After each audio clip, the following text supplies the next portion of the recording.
Grand Dominion. I'm Simon Morris too. Damn, just went back in time. And I get 3 beautiful wives for free. The second and third are even twins. With wives this beautiful, how could the original guy treat them like this? Honey, please forgive me. The drought this year is severe. There's no harvest at all. We've been out of food for 3 days. We've been living on wild herbs. Hundreds of thousands have starved in this drought. Finding any herb mush at all is lucky. If it weren't for these times, this scumbag wouldn't deserve a wife. A few days ago, didn't you agree to sell your daughter to me, to pay your taxes? I'm here to take her, today. Honey, please don't. Madison is your own flesh and blood. Well, Simon, I see the lady of this house is quite beautiful too. Why not sell her as well? As for these sisters, hey, you're quite lucky, Simon. Even I, Vince Harper, have never had it like this. Why don't you sell them to me? I'll make sure you get a good price. Honey, if you must sell someone, sell me. I'll go to the brothel and give you all the money I earn. I only beg you not to sell our daughter, Madison. Simon, sell me instead. Take the money and look after Isabella. No, Simon, please, sell me. My sister has had a hard life. She's looked after me since we were kids. It's my turn to suffer for her. Stop your crying. All 3 of you are coming with me today. I know exactly what kind of man Simon Morris is. He's not the type to choose women over cash. You animal, selling your own daughter, you've got me. If Vince hadn't egged him on, the original really would have sold all 3 wives for cash today. Simon, I think you're the one who's confused. If you don't sell them, how are you going to pay your taxes? If you don't pay, you'll be drafted. You won't survive that. Isn't the tax deadline still a ways off? Don't worry. I won't owe you a single cent when the time comes. You must have forgotten. Not only did you lose your money to me recently, but you also owe me a fortune. How are you going to pay?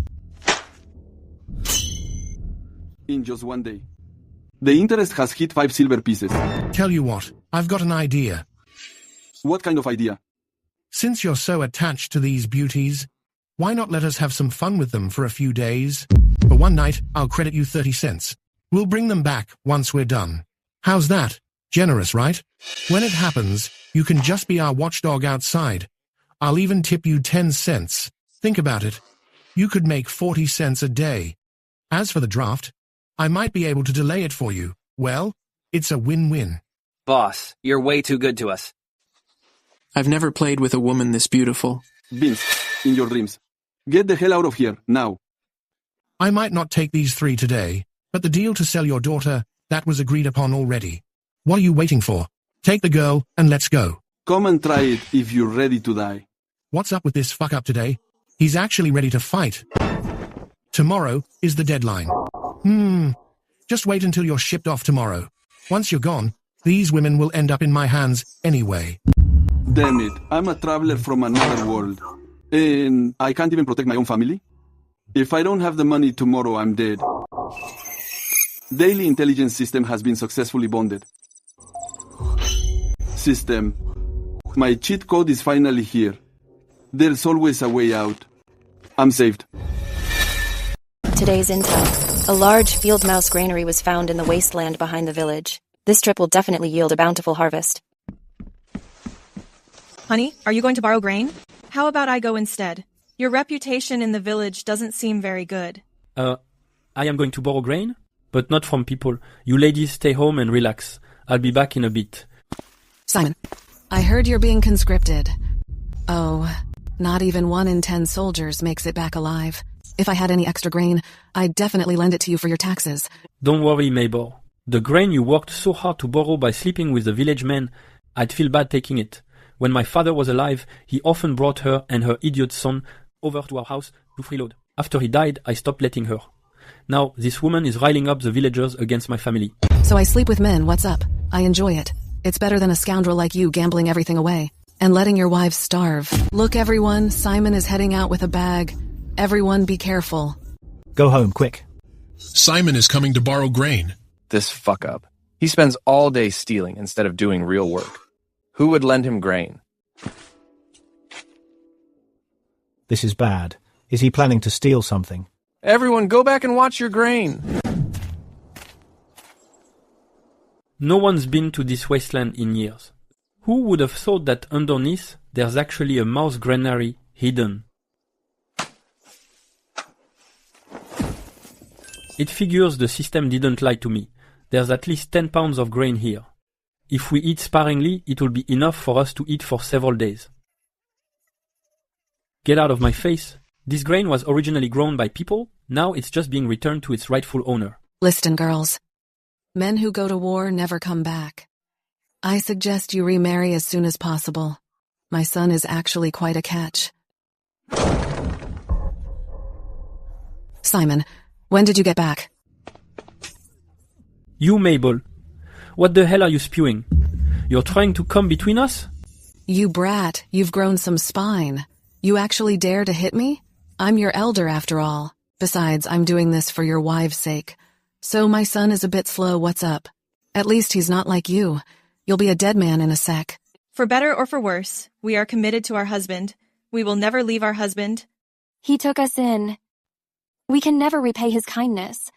That's right, don't say another word. In life or death, we belong to him.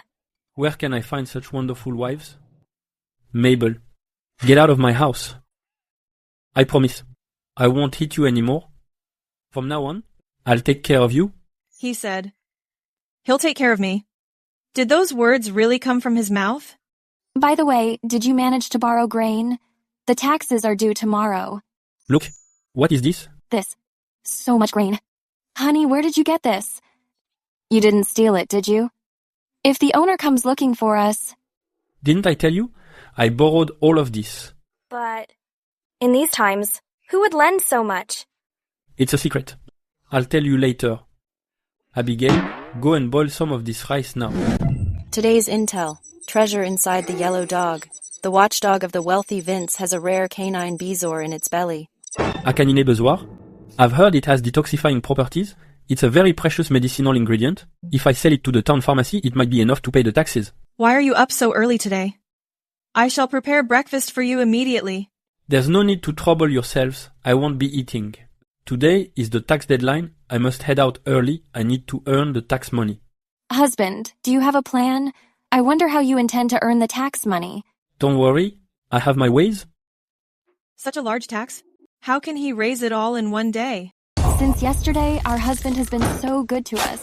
He hasn't hit or scolded us since. But can someone's personality really change this much overnight? Or is he just scared of the draft? He rushed out today. Is he planning to run away? Fearing we'll just be a burden? Sister, your mind was running wild. Since he said he has a plan, we have to trust him. It figures it's that vicious dog. In this year of famine, Vince uses his father's position as the magistrate's clerk to bully the villagers everywhere. He's hoarded so much grain. Everyone's starving now, but his dog is fed this fat.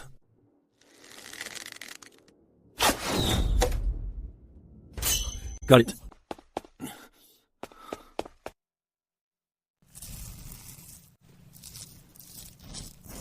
Congrats, host. You've triggered a random encounter. This is a top-tier dog bezoar, a gold dog bezoar. It can cure any poison. Its value is immense. A gold dog bezoar? I'm going to be rich? Vince tricked me into a high-interest loan. Now I can just sell this gold dog bezoar to pay him back. And I'll use the dog meat to make a tonic soup for my wife.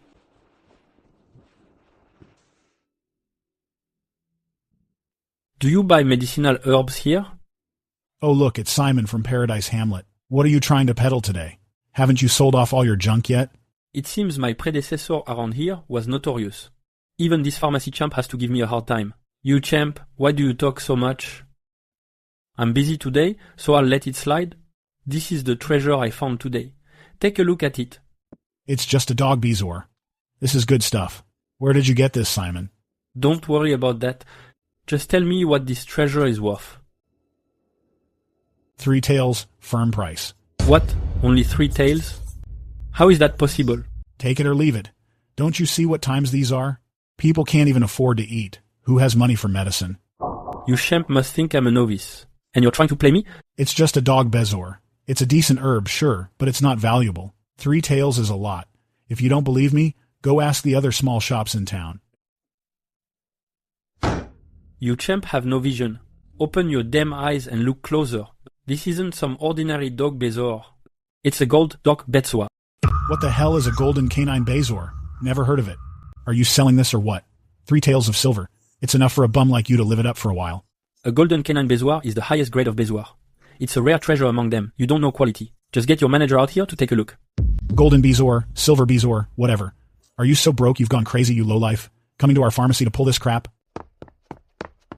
Which bastard is making a scene in my shop? Oh, it's just you gambler. All this shouting. Did you lose all your money and come here looking for a handout? Manager, this bum is causing trouble. He brought in some worthless piece of bezoar. He insists it's a golden canine bezoar. Is this supposed to be the biggest pharmacy in Sunnybrook? Not impressed. You wouldn't know quality if it hit you in the face. Shut it. Golden bezoar, my ass. A gambler like you couldn't possibly be that lucky. Let me see what you've got first. I, George, am a legitimate businessman. If it's actually good stuff, I'll give you a fair price.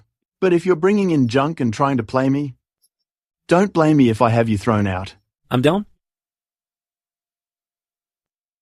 Wait, this bum spends every day in brothels and casinos. He's never even opened a medical book. How could he possibly recognize a golden canine bezoar? He must have overheard the name somewhere. I should bluff him. Maybe I can get this treasure for next to nothing. Well, how much is my golden canine bezoar worth? It's worth $1. The manager is trying to rip him off again. Even if this isn't a golden one, a regular bezoar this size is worth at least $3. How could it be worth only $1? This is the real deal, a genuine golden canine bezoar. You gambler, you just took a regular bezoar and painted it gold. You made up a name and thought you could scam my pharmacy. This bezoar has lost all its potency. It's worth $1 at most. I'm out of here. Guess this shop's reputation is just hype. No one here can recognize true value. Wait, Simon, wait. What else do you want? Heh, look at me. My mistake. I just remembered. I read a medical book years ago. I think it actually mentioned something called a golden canine bezoar. Guess I didn't look closely enough. Simon, can you let me see your treasure again? If I didn't have the system info, he probably would have conned me. It looks just like it. Exactly like the description in that book. It really is. So, Simon, it figures you'd have incredible luck. I wonder, Simon, how many dollars do you want for it? $50. 50 pieces of silver? Are you trying to rob me? The golden canine bezoar is the highest grade of its kind. It can neutralize all poisons. It's incredibly rare. If you hit it over a flame, it releases a golden smoke in the shape of a dog. The smoke stays free and doesn't dissipate. That's how you can tell it's the real deal. This is a genuine golden canine bezoar. If you mix this treasure with other common herbs and sell it as a prescription, you could easily get 100 pieces for it. How does Simon know such a testing method? Looks like he's an expert. I can't fool him. Young man, this is indeed a fine treasure. But in times like these, medicinal herbs are really hard to sell. 50 pieces is indeed too high. How about negative 40 pieces? That's my final offer. Deal. Now, bring the silver. Don't tell me you're having second thoughts. I was only hoping for 30. This is a pleasant surprise. Fine. Someone, get the silver. That golden canine bezoar actually sold for 40 pieces of silver. With this money, survival shouldn't be an issue for now. In the dead of winter, my family won't be able to handle the cold. You have a great eye, sir. These coats are the thickest and warmest we have. Look, madame, this is Peach Blossom Grove. It used to be a famous spot for spring outings. The nearby village was even named Paradise Hamlet because of it. I never thought this beautiful scenery would end up looking so desolate. What kind of local leader are you? All you do is bury your head in paperwork. Don't you know that droughts are breaking out all over the country? You're right to lecture me, madam, but against the power of a natural disaster, what can a lowly mayor like me do? That is true. The situation in Sunnybrook is still relatively better, but the drought back home is especially severe. Refugees are everywhere. Robberies are happening all the time. I really don't know what to do. Chaos breaks out easily during a famine. That's exactly why I brought you from our hometown to the government office. This way, you'll be safer under official protection.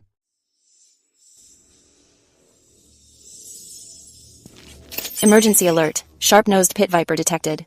This snake is extremely venomous. Anyone bitten will die within minutes. Please stay away, host. Don't move. There's a snake. A snake? Where is it? Right at your feet. Everyone, move back.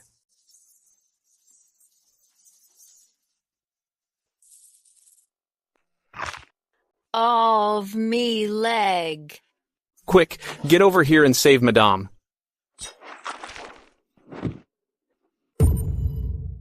Madam, are you all right? I'll suck the venom out for you right now. Jeez, dude, you're bold. You actually dared to suck out snake venom. Hurry! Take Madame and me back to Sunnybrook to find a doctor immediately. I think I've been poisoned too.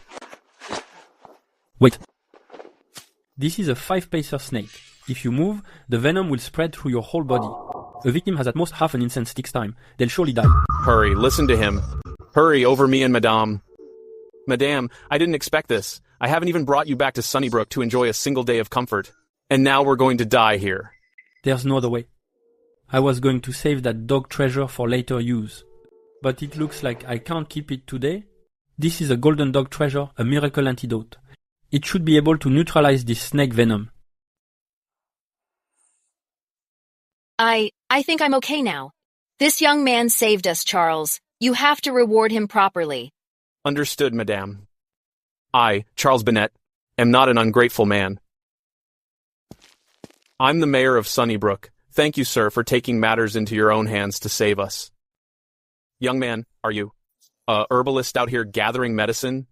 Could you tell me your name? This group is dressed so well. I was wondering what they were doing in the middle of nowhere. So he's the mayor. That beautiful woman must be the mayor's wife. My name is Simon Morris. I'm not exactly a herbalist. I'm just a farmer from nearby Paradise Hamlet. Running into you was just a coincidence. Sir, you saved my life and Madame's. I, Charles Bennett, will certainly repay this debt. This jade pendant is worth some money. Take it for now. Madame has been quite shaken up. I'll take Madame back to the city to get her settled. Then I'll return with a proper gift to thank you. Why are there so many people in my yard?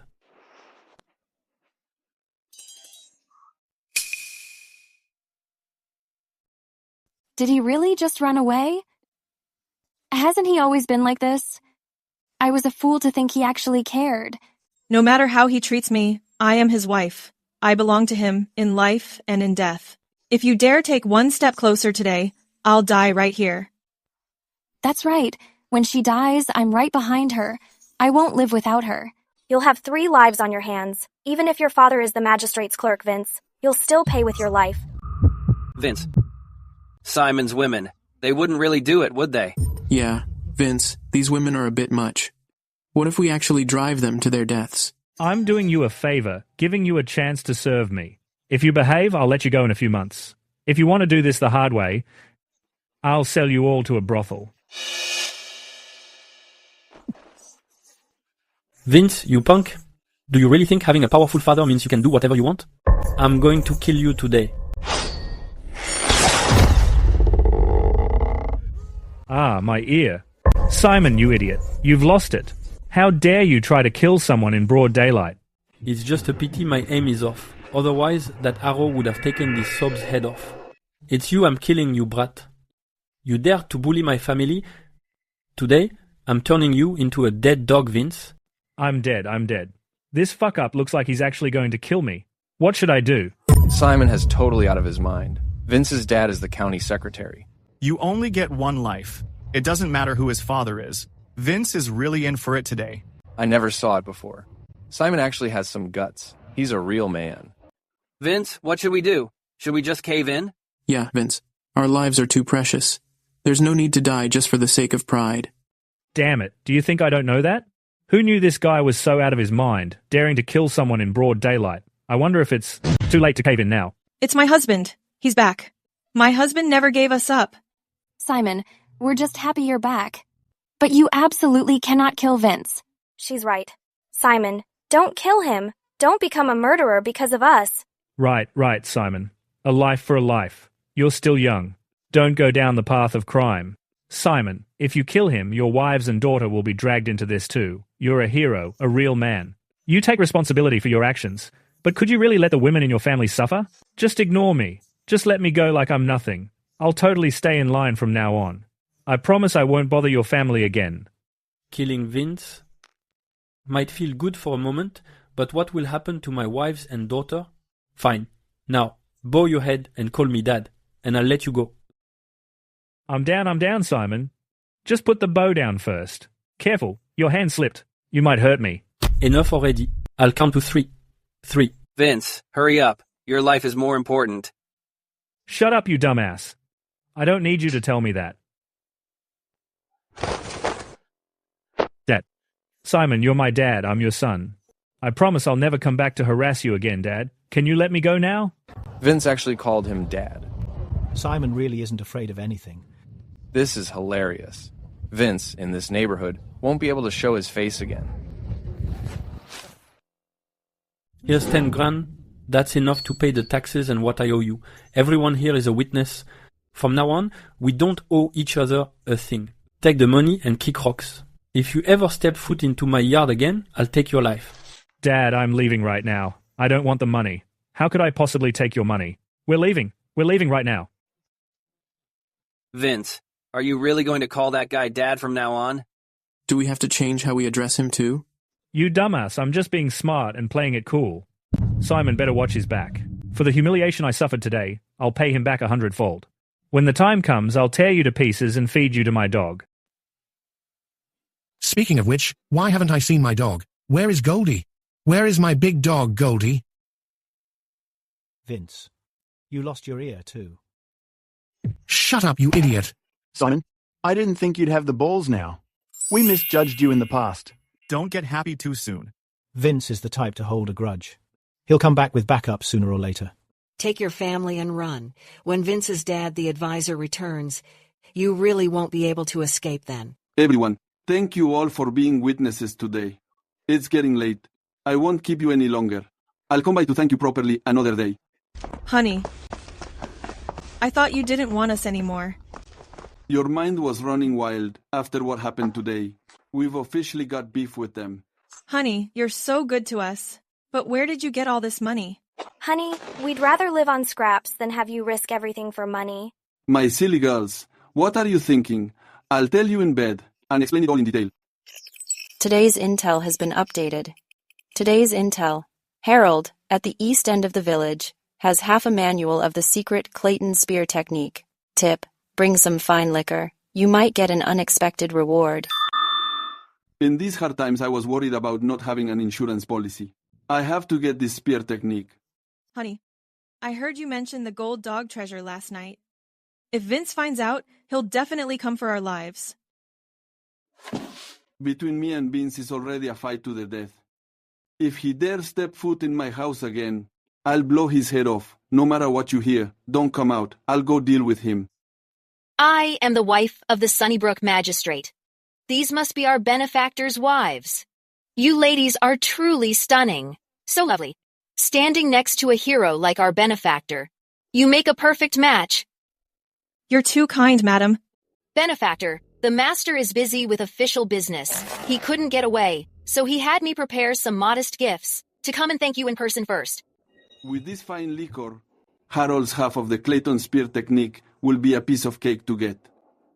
Madam, your gift couldn't have come at a better time. Oh, what happened to your ear? Simon from the village shot it off with an arrow. Vince even got on his knees and begged Simon.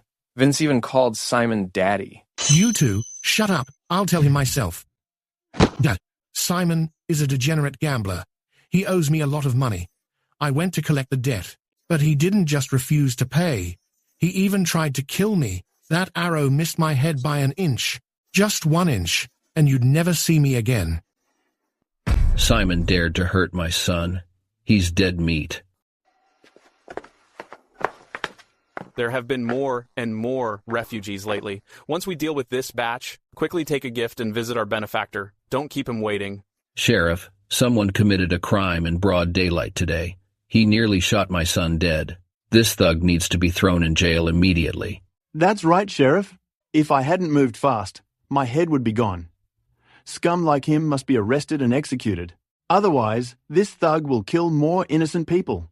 Go. Take the deputies yourself. Can't you see I'm busy? It's been one disaster after another lately. People are getting restless. The world is becoming a mess. You guys, follow me.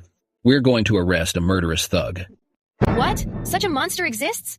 My sister-in-law had to threaten to kill herself to stop Vince's harassment. Yes, Julia, it was a really dangerous situation. If my husband hadn't arrived in time, I'm afraid. Well, Simon, where'd you find this hooker? You even brought her home. You beauty. You've got me itching. How much does it cost to have you for a month? Don't worry, I have the money. Get your filthy paws off me! You brat. You almost cost my son his life. Dad, it's him. I'm going to kill him today. Simon, no matter how tough you think you are, you're not getting away today. Hey ladies, I'm back. I didn't expect to find another beauty here. Tonight, you and those 3 Morris girls will show me a good time. How dare you? Where did this creep come from? Harassing women in broad daylight? Do you have no respect for the law? I've got to say, the more you resist, the more I like it. Once I've thrown this guy in jail, you'll be mine tonight. You're wearing uniforms. Well, are you just going to stand there and watch him harass this woman? My dad is the county administrator. In Sunnybrook, I can have any woman I want. In Paradise Hamlet, my father and I are the law. Since my son has a thing for you, just give in to him. If you have a husband at home, we'll just toss him some cash. It's a fair deal. A county administrator, huh? So you're the Harpers.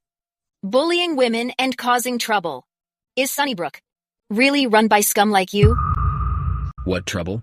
Who's harassing anyone? Did any of you see a woman being harassed? Not me. Fine, fine. I see you're used to throwing your weight around. Simon, ladies, these people have been bullying you for a long time. Today, I'm going to get you justice. I don't believe this administrator is above the law. The law? I am the law. You're actually quite the looker. Even I'm feeling a bit charmed. Vince, maybe we can both have some fun tonight. Then, go, snag these 3 thugs. Ladies, here I come. Don't fight it, or you might get hurt.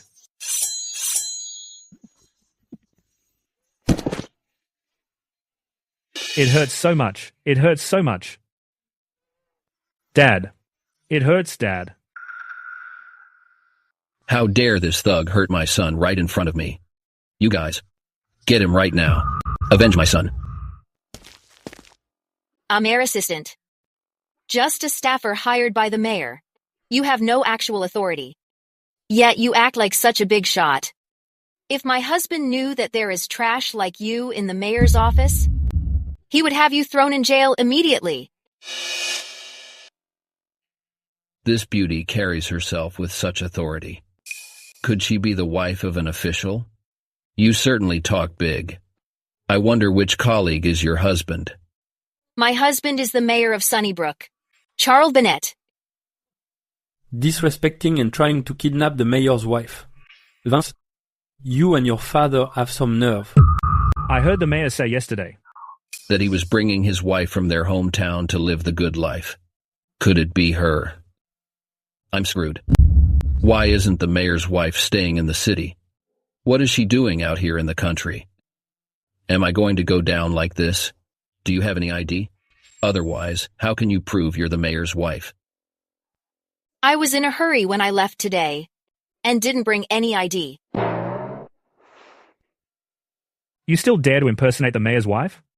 Dad, don't listen to that useless secretary's lies. Get them, now. If the mayor finds out what I did today, my son and I are finished. At this point, I have to settle this quickly. Capture these 3 first, then silence them somewhere quiet. I'll pretend I didn't know who she was. I'll pin everything on these officers. With some maneuvering, I might survive this. What are you waiting for? Grab them. The mayor's wife? How could she end up in a poor town like this? This woman is probably some hooker Simon bought from somewhere. She's just lying to save her skin. And you actually believe her? Guys, who should we listen to? What if she really is the mayor's wife? What's it to us? She doesn't even have any ID. Even if she is the mayor's wife, it was Assistant Harper who gave the order. What's it to do with us? The mayor's pendant is here. It proves my identity. Yesterday, I happened to be at Peach Blossom Grove and saved the mayor and the madame. He gave me this pendant as a gift. Why haven't you arrested the Harpers yet? Damn, that really is the mayor's pendant. Guys, don't listen to her. I'm with the mayor every day, and I've never seen this pendant. Arrest her, now. Wait, Assistant, look closer at this pendant. I think I've seen the mayor wearing it. Then she stole it. That's an even worse crime. Anyway, this woman is definitely not the mayor's wife. Get moving. I'll reward you well later. I absolutely cannot admit this woman is the mayor's wife. Otherwise, there's no turning back. Harold, why are you in such a rush? Are you trying to silence her? Guys, can't you see? He's clearly trying to pin the blame on you. If you pull the trigger, you're just jumping into the fire. I only came ahead to find Simon. My husband will be here soon. If you're still in doubt, just wait a moment. Everything will be clear then. When my son raised his hands against this woman, you didn't stop him. If she's the mayor's wife, you're done this time too. This villain is deceiving everyone. You were coerced into covering for him. That's understandable. When the mayor arrives, I'll guarantee your immunity. Guys, I hear it now. She really seems to be the mayor's madame. I've been sick of Harold for a long time. The Harpers are the ones committing the crimes. We were just being coerced. Now's our chance to make things right. Vince, we can't stay in Sunnybrook anymore. Let's go home, pack our things, and get out of here. Are we really running? But Dad, what about your 18 mistresses? As long as we're alive, we can always start over. Trying to run? Catch them. Simon, I've been busy with work. Please forgive me for being late. Dean, what are you doing here? You guys, help Dean catch those thugs. Why did you arrest Dean? The killer Dean was trying to arrest is actually our benefactor, Simon. They are local thugs. They spend their days harassing the locals. Now they even dare to commit crimes in the name of the city government. What? Is that true? The pain is killing me. I'm going to ruin this creep today. To stop him from hurting any more innocent women. You're so cool, Julia. I should learn to be more like Julia, so I can help my husband in the future. How are you running things as mayor? Right under your nose. You let these thugs run wild. You owe me an explanation. All right. This man dared to harass my wife. I won't let him get away with it. So the mayor is a henpecked husband. Simon, please tell me everything about the Harpers' crimes. I will investigate this thoroughly. No mercy.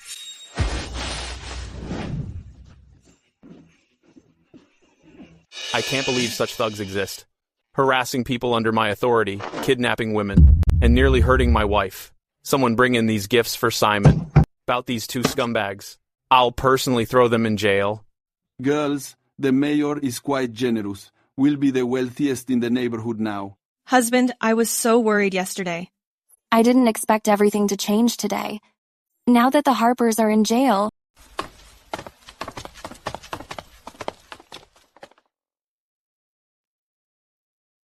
Who are you? What are you doing at my house? Simon, we're here to renovate your house. I see. Honey, our house is indeed too dilapidated. I was actually planning to hire someone to fix it up. I didn't expect the mayor to be so thoughtful. He beat me to the punch. I'd say Julia is the attentive one. This must have been Julia's idea. Today's intel. In Wolf Pine Mountain to the east of the village, there is a 3-month-old wild boar. It was separated from the herd and is very hungry. It is currently foraging for food. Hint, wild boars love sweet potatoes. Corn, potatoes, and other crops. A young boar. It's the perfect catch to help my wife recover her strength. But before that, I'll head over to Harold's house to get those spear techniques. But Harold's memory is a bit fuzzy. It seems that before I didn't care much for him. I don't have many memories of him. Abigail, I just remembered.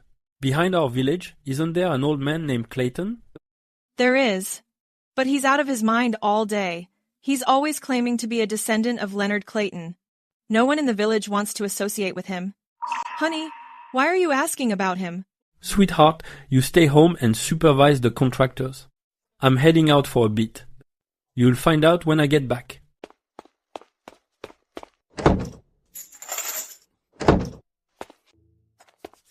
The Clayton spear techniques. Could they really be the techniques passed down by Leonard Clayton? If that's the case, even if it's only half a manual, it must be an incredible martial art. I have to get my hands on it. Everyone show your right arm. If there's any suspicious movement, kill them on the spot. Sir, what's up? Hey, Simon. We're currently checking for remnants of the White Scarf Army. What is the White Scarf Army? You don't know yet, Simon? A few days ago, in Westwater next door, a group calling themselves the White Scarf Army openly rebelled. But this White Scarf Army is just made up of a bunch of refugees. Their combat strength isn't high. The White Scarf Army was crushed by the government. They've scattered into our Eastbrook territory. Anyone ranked captain or above has a brand on their right arm. Once they're found, execute them on the spot. It figures the rebels would show up eventually. Although my history isn't great, I know this. Whenever there's a disaster and people can't survive, there's bound to be a riot. The magistrate found that the White Scarf leaders have an ID brand on their right arm. I'm innocent. No, it's not a brand. This is just my birthmark. Who knows if you burned the brand off yourself to avoid the search? Lock him in the dungeon first. I don't want to go to jail. If I go in there, your men will surely torture me to death. Magistrate, the traitor fled in fear. He's definitely a White Scarf rebel. We can cut the skin off his arm and send it to the capital for a reward. Charles Bennett, can we pick people now? Yeah, my house is short on cleaners. The last few were clumsy. I hit them a few times, and they straight up died. They were freaking fuck-ups. Be my guest, gentlemen. Magistrate, why are you so respectful to them? I may be the magistrate, but those two families are the wealthiest in town. They have family members serving in the government. I can't afford to offend them. She looks okay. Take her back and train her as a servant. She'll clean up after me in the bathroom. Fine. I wonder how much you will pay. You bitch. I'll give you some food just to keep you from starving. I'm kind enough to take in a refugee like you, yet you dare push your luck? Nice guys really do finish last. You, and you, come back to my estate to work as staff. Work efficiently. If you're slacking, my whip won't show any mercy. Even if I beat you to death, it serves you right. Serving you is our privilege, Master. Better to be beaten than to starve to death. Thank you for taking us in, Master. All right, the rest of you, leave immediately. No loitering here. Mr. Mayor, it's freezing out here. Please let us into the city. Sir, we truly can't walk any further. Please, don't drive us away. What are you still standing there for? Disperse them immediately. Don't let them near the city gates.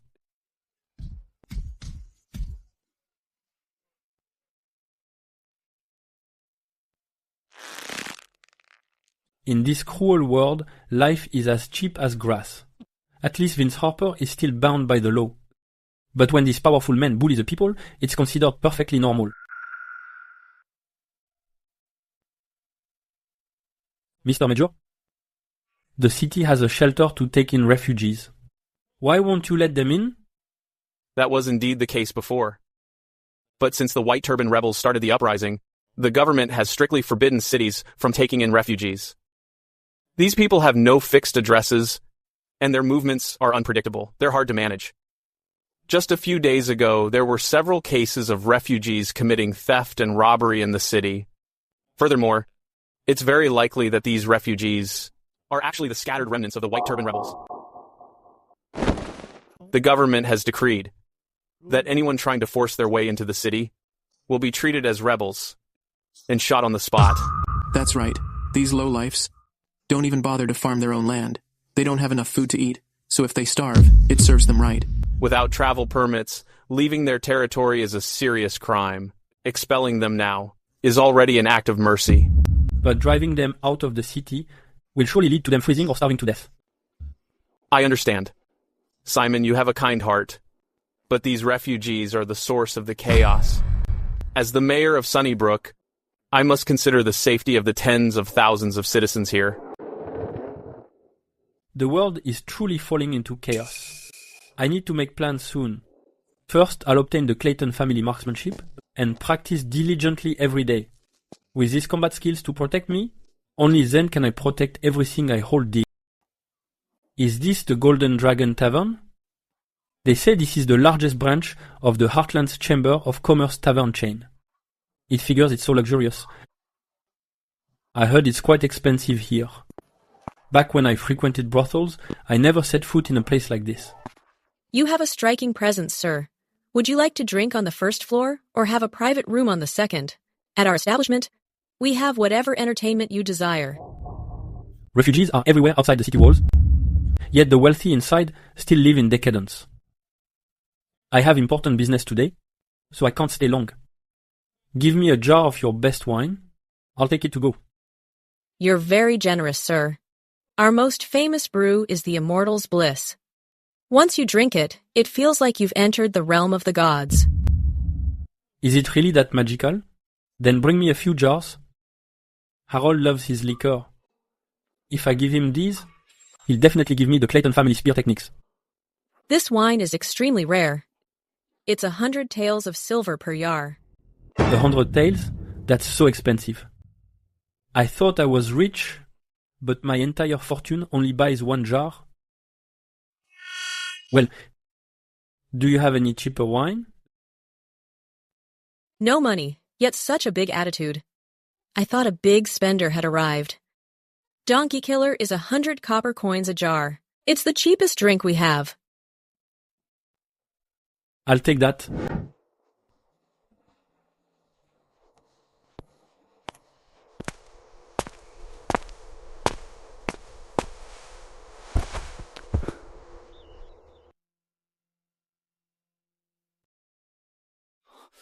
Why does this man have so many wounds? It's like he just came from a battlefield. Could it be?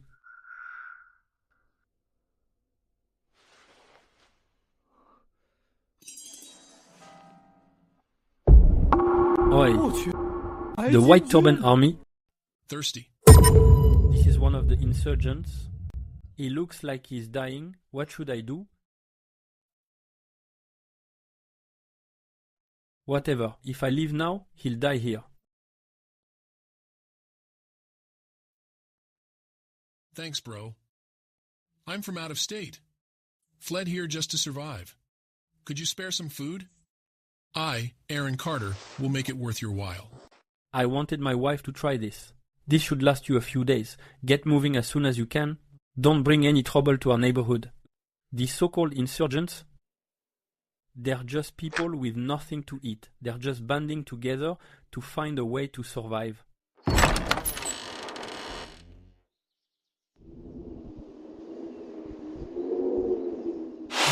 Jeez, this place is a dump. It's even worse than my house. There's booze. Mr. Clayton, it's Simon Morris from the neighborhood.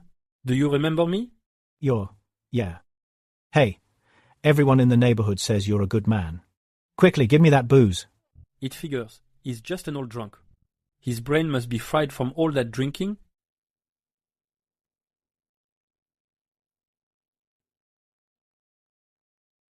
Drink up, get drunk, then you can hand over that Clayton family fighting style. This drink really kicks in. I haven't had a taste of this in a long time. Holy, I thought this stuff was supposed to knock anyone out. How is this old man getting more fired up? Mr. Clayton, I heard you're a descendant of Leonard Clayton from Everhill. That's right. I'm the 18th generation direct descendant of Leonard Clayton. I also heard your family passed down an old fighting manual. I think something like that exists. Would you mind letting me take a look at those moves? Sure, no problem. This old man seems drunk already. I need to find that spear manual quickly, before he completely passes out from the alcohol. Mr. Clayton, are you enjoying your drink? I wonder where the spear manual is now. I've always admired martial arts. What did you say? What spear technique? I'm just a simple farmer. I've never heard of any spear technique. Give me that. You old drunkard. You drank my liquor and still play dumb? Liquor. Where's my liquor? This old man is quite the actor. Are my $100 going down the drain today? Liquor, more liquor. You've still got more good stuff on you. You've got a sharp nose for a drunk. This Immortals brew is top shelf stuff. Good thing I spent a fortune at Golden Dragon Tavern and bought a bottle of Immortals brew just in case. It's finally coming in handy today. Immortals brew, good stuff. I, Harold Clayton, have been drinking my whole life, but I've never tasted what the Immortals drink. You want a drink? Trade me the spear manual for it. Here, take it. This spear technique, it's impossible to master. I practiced for over half my life, and haven't even scratched the surface. Dang, congrat host. Obtained the spear manual created by Oscar Clayton. Its power is unmatched. Training requires peak physical condition. Leonard Clayton of Everhill? It's actually Oscar Clayton of Willow Bend? This old man sure can talk. This technique requires peak physical condition. Harold drinks every day and has ruined his health. No wonder he couldn't master it. Give me the liquor. I want to taste what the Immortals drink. What? It's impossible to master? What use do I have? For a technique that can't be mastered? I don't want your manual anymore. I'll just enjoy this Immortals brew myself. Wait. I still have a pole. It's an ancestral divine weapon. It's yours. Just give me the liquor. This old iron rod has been sitting there for a lifetime. The scrap metal guy only offered $30 for it. Might as well trade it for this fine liquor. Who are you trying to kid? A big black rod with the spearhead broken off. And you call this a divine weapon? Ding, congrat host. You've triggered a random encounter. Congrat host on obtaining the broken spear, Army Breaker. This spear is forged from refined steel. It's extremely durable. Since it's so durable, how did it break? Whatever. Based on the system description, it should be a good item. I see you're struggling. My place just happens to need a fire poker, so I'll take the hit and trade with you.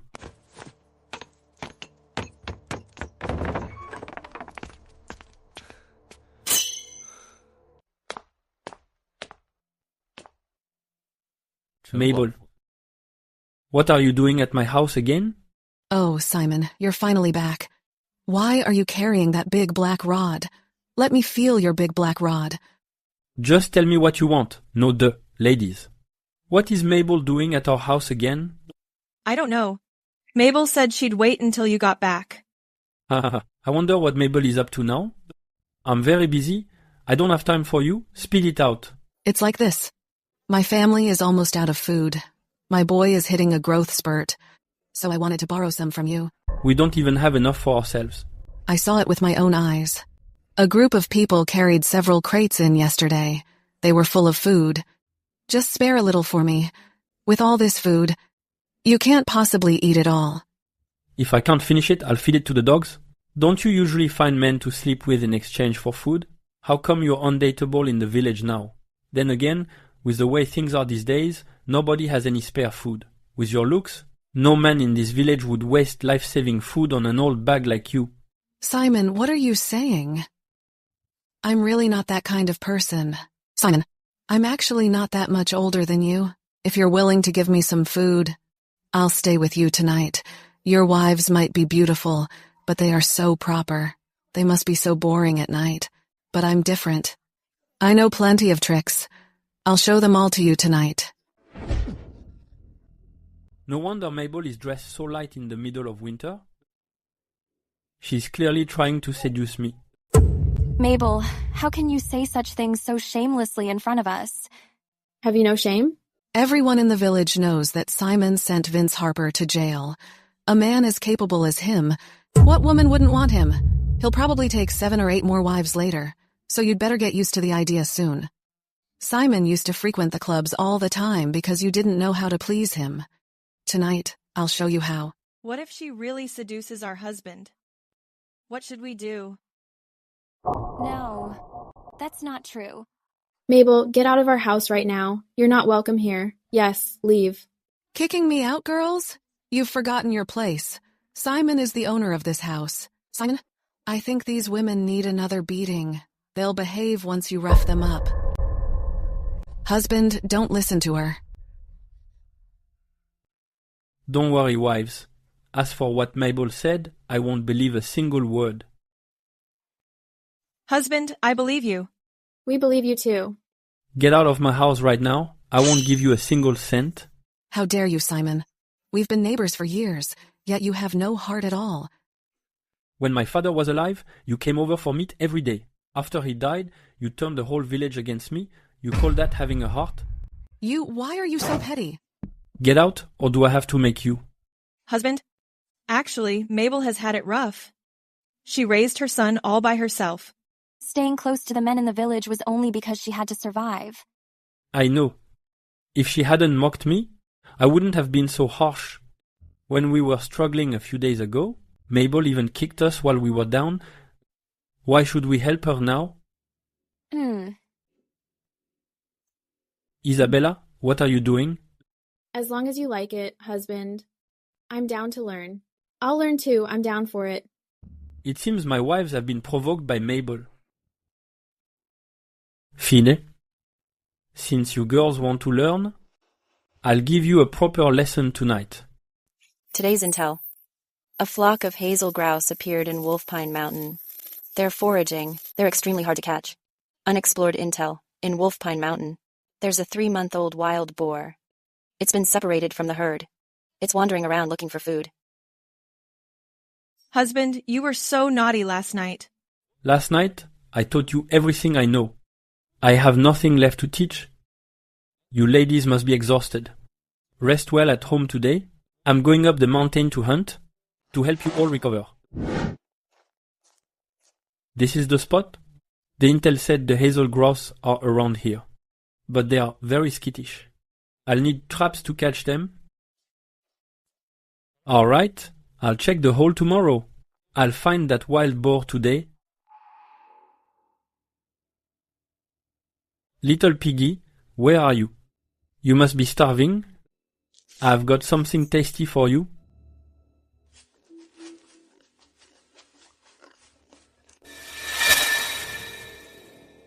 Take this.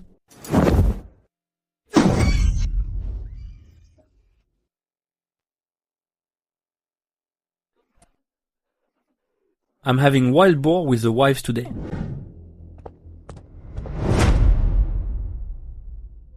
Jacob Whitman, that damn leech. That bastard was the one who talked me into gambling back then. My wife and daughter nearly starved because of him. How does he have the nerve to show his face? Simon Morris, where'd you get the little boar?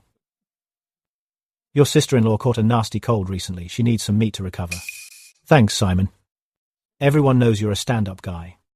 Once she's feeling better, I'll treat you to a drink in town. Jacob Whitman? You think I'm the same as before?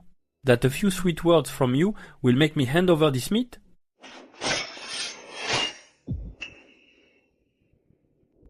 Give it here. See, Simon Morris, what are you doing? I'll give it back. Can't even spare a bit of meat for your brother. Is Simon Morris really that selfish? If it weren't for you and your friends, I wouldn't have ended up in such a mess. When I hit rock bottom, I didn't see any of you bros helping me. Fine, if we're talking about loyalty, my place is out of food. How about you give me half of yours? Don't lie to me. You just got a huge shipment of food. Your house is practically overflowing. I was actually going to ask you for some. Who told you I have food? The mayor was very low-key about the delivery. How does this punk know? Mabel said so. The whole neighborhood knows. A couple of days ago, some officers delivered a lot of food to your place. Damn it. Mabel and her big mouth. How did you get involved with City Hall? Is it like Vince Harper?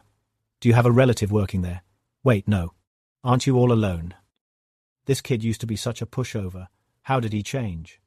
So much in just a few days? His eyes are full of murderous intent. None of your business. F off. Simon Morris, you better get home. There's trouble. Are the neighbors gathering to borrow food from my place?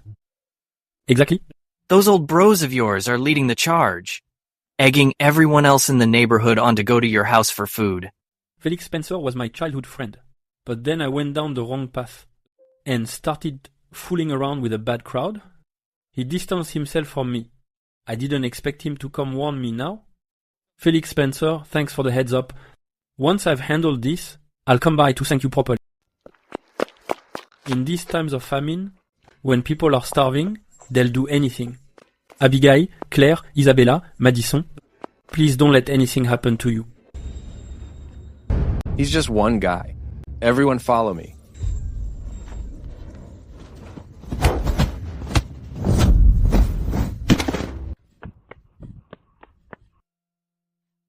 Honey, you're finally back. Ladies, what happened here? Suddenly, today, a bunch of villagers came to steal food. Of course, we weren't going to let them in, but they tried to force their way through. Yes, we thought the food at home was going to be stolen by them. Then this man fought off their leader, Scabby Jong. That's how we held out until you returned. Honey, he has great moves. Did you hire him? Thank you, Aaron Carter, for protecting my home. You're too kind. I didn't listen to you about staying away from here because I wanted to find a way to repay you. I hope you don't mind. Simon Morris, where'd you find this beggar? Your house is full of food. What's up with sharing some with us? About hitting people? You people tricked me into gambling and partying before, which almost ruined my life. How do you have the nerve to ask for food? You even incited the villagers to break into my house. This is the security guard I hired from town. You mobbed my house? So getting beaten serves you right. Look closely with your eyes open. These thugs are the ones fanning the flames. Did you really think the Morris family was a pushover? Simon, this wasn't entirely their idea. I agree with them. Many families in the village are struggling. You should think of the bigger picture. The food must be the reward the county office gave you for reporting Vince Harper and his father. You grew up in this village. With so much food, it's not right to keep it all to yourself.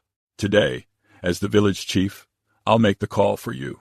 Hand over 70% of your food, and I'll handle the distribution to the others. The remaining 30% will be enough for you and the women if you're careful. That way, everyone's happy. Don't try to use your seniority to pressure me. You old fart. You think just because you're older, I'm afraid to hit you. Borrowing grain? When I was at the end of my rope the other day, which one of you lent me a single grain of rice? You dare hit the village chief? You've got some nerve. Let's get him together. Save the village chief. Anyone who steps forward, I'll break their legs. The law? According to Grand Dominion law, if someone breaks into a private residence, the owner can use unlimited force. Even if I kill these people today, it's perfectly justified. From now on, if anyone dares mess with my family again, they'll have to answer to this spear of mine. Simon Morris. We only came here today to borrow some grain. If you won't give it, fine. But why hit us? Borrow? This is a robbery. Listen, everyone. If you ask me, instead of borrowing grain from me, you'd be better off asking the village chief. I just happened to get lucky with some rewards. How much grain could I possibly have? He's the biggest landlord in the village. Over the years, his granaries are probably overflowing. Simon Morris, you stop talking nonsense. Village chief, is what he said true? The village chief has always been fair. If he really has stored grain, he'll definitely share it with us. Right, everyone? Right. This Simon Morris is untouchable. Let's go to the village chief's house and eat the rich. Aaron, I owe you one for today. With moves like yours, Aaron, you shouldn't have ended up like this. To be honest, I was forced into this. I come from a family of escorts. We used to have money, but the soldiers sent to crush the White Scarf Army saw our wealth and got greedy. They branded us all as White Scarf Army generals to claim the credit for themselves. Out of over 30 family members, I'm the only one who escaped. Since then, I actually joined the White Scarf Army. If I don't get my revenge, I'm not fit to be alive. Aaron, since you have nowhere to stay, why not stay and be my family's guard for now? I appreciate you taking me in. I've practiced martial arts since I was a kid. I don't mind the cold or heat. A shack in the yard is enough for me. But, sir, the Grand Dominion's court is rotten to the core. The government and the wealthy have full granaries, while they let the people starve. The military kills innocents to claim credit. This government's days are numbered. You need to start planning ahead. The world will likely never be the same again. I must get stronger as fast as I can. Even though we repelled the villagers yesterday, we can't be at odds with the whole village forever. I need to win over some reliable people. As for the families who didn't come to loot the grain, by helping them in their time of need, they'll remember the favor. If things take a turn for the worse, we can help each other out. Felix, I'm here to see you. You used to be buddy-buddy with those punks. I tried to warn you, but you just yelled at me. What made you think of me today? I was foolish back then. You put the past aside to warn me yesterday. I came specifically to thank you. It seems Simon has really turned over a new leaf. Felix, stop dwelling on the past. Exactly. We've been friends since we were kids. There's no reason to hold a grudge. Hey, Simon. Actually, when you sent Vince Harper to jail, I knew you'd changed. I can't take this grain. Keep it so you and your wives can live well.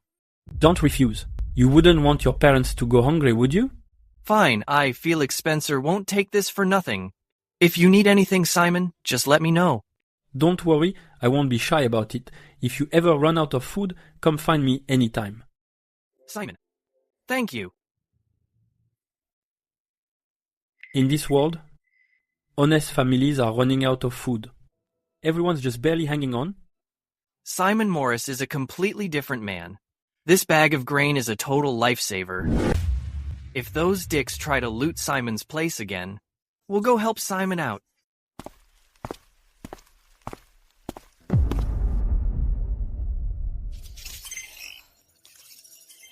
The White Kerchief Army Crisis. A group of deserters is gathering nearby. They intend to attack the Sunnybrook granary. The White Kerchief Army only has a few thousand men right now, but that's just today's intel. As more deserters and refugees keep gathering, there's no telling how big they'll get. Sunnybrook is likely in for some major trouble. Paradise Hamlet is right near Sunnybrook. Once the fires of war break out, we'll inevitably be caught in the crossfire. What should I do?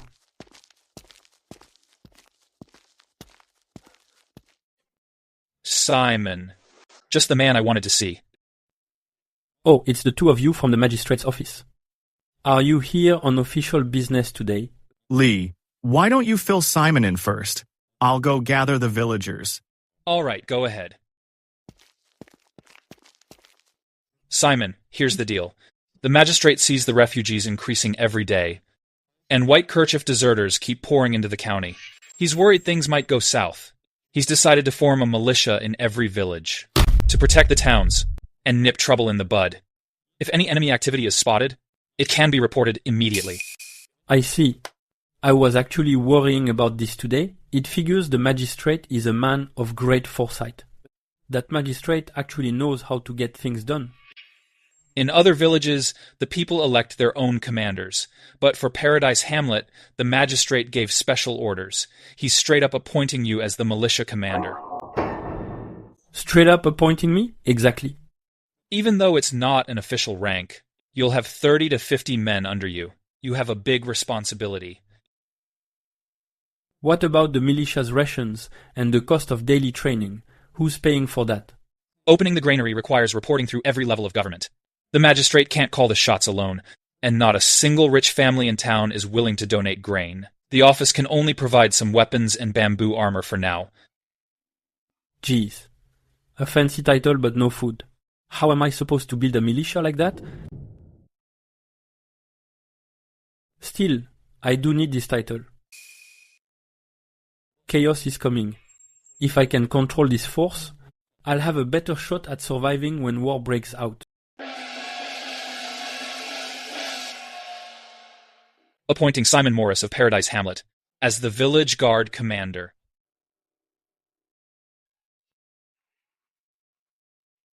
Simon, do you really have a connection with the magistrate? If I'd known, I would have sued Vince Harper too. I would have gone if I knew it'd turn out this well. Who knew the Harper family was so useless? They just hadn't been sued before. With your courage, one look from Vince Harper and your knees would buckle. Simon actually has what it takes. Stop being so jealous. I think this village guard is pointless. The officers said there's no pay or rations. Who's going to work for free? Simon, count me in for this guard. See if I can help out. Of course you can. You all heard what the officers said. Let me speak from the heart today. The White Turban rebels are causing chaos. Refugees are everywhere. Even without this village guard, I plan to organize a defense. This guard is officially to protect the village. But when things get desperate, everyone looks out for their own. This guard will first protect the homes of its own members. We can't worry about others. Any man who wants to protect his wife and children, step forward. Well said, Simon. You used to be a rascal, but you're acting like a real man now. You even gave my family food. I'm with you. Good. Max, you're in? I'm with you too. I want to protect my family. Not you. Weren't you the one who led the raid on my house for grain? My village guard doesn't take people with no integrity. Take me. I didn't raid your house. Take me. They forced me to go that day. I didn't want to go at all. Take me! Take me! Take me! Take me!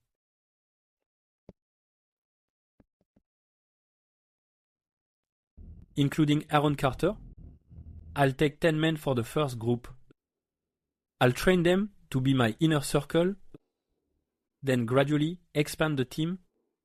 War is coming. I must have a force of my own.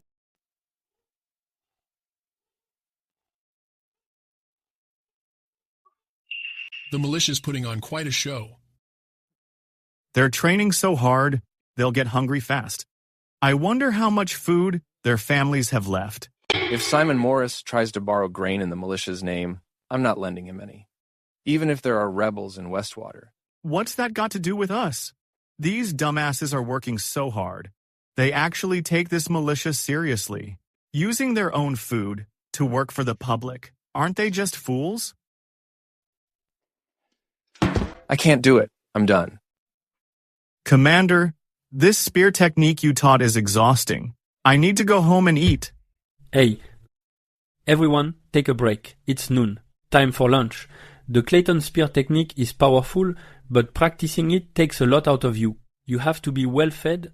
Commander, I'm hungry too. I'm going home to eat. I'll be back this afternoon. Pillarstone, your family must be running out of food. Don't come back on an empty stomach this afternoon. Commander, I'll just have some porridge at home. I'm young. I can hang in there. Everyone, since you recognize me as your commander, then I can't let my brothers go hungry. Aaron, go get the things we got from the mountains. Yes, sir. Brothers, the commander and I went to the mountains early this morning to check the traps we set. We caught these 7 pheasants. We're having chicken stew for lunch today. Ladies, thank you for your hard work. Everyone, from today on, the cost of all the militia's training will be covered entirely by me, Simon Morris. Commander, are you serious? I eat a lot, you know. Simon, you're too... I'm with you all the way from now on. Simon, such a grand gesture. Are you planning something big? Aaron, you're overthinking it. There's no big plan. I just want to protect everything I hold dear. My God, Simon Morris has lost his mind. They're actually eating. How much food does he have? If I'd known, I would have joined the militia too. At least I'd get a decent meal. Simon, as you ordered, your 100 taels of silver have all been used to buy grain. It's hidden in several secret caves in the mountains. But those wealthy merchants in town have been hoarding grain lately. Prices are skyrocketing. The amount of grain we bought is 30% less than expected. Those damn profiteers... It's fine. This stock is enough to support my next move. After training the militia every day for a month, I didn't even realize. We've gathered this much intel already. My men are eating well now. Everyone's in great shape. The Clayton spear techniques are finally starting to take shape. It's time to give them some real combat experience. Everyone, we've been training for a month now. Today, I want to test the results of our training. Finally, something to do. I, Max, have been digging in for a month on the commander's dime. I'm itching to use my strength. Just give the word, Simon. The guys have been waiting for this. Recently, in the mountains, I found signs of a wild boar herd. Today, I'm taking you all to the mountains to hunt. Let's see your moves. Wild boar! I haven't had pork in ages. Let them see what I can do with my spear. Even the boars are starving these days. I'll set the bait. We'll set an ambush. Listen up. The boar king weighs 300 kilograms. He's incredibly strong. Don't get hurt. Listen to me. I've been feeding you guys with the best white rice. I won't have any of you falling to a beast. Follow my lead.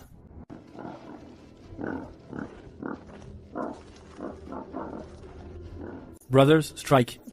Clayton Spear, first style, Azure Dragon, go global.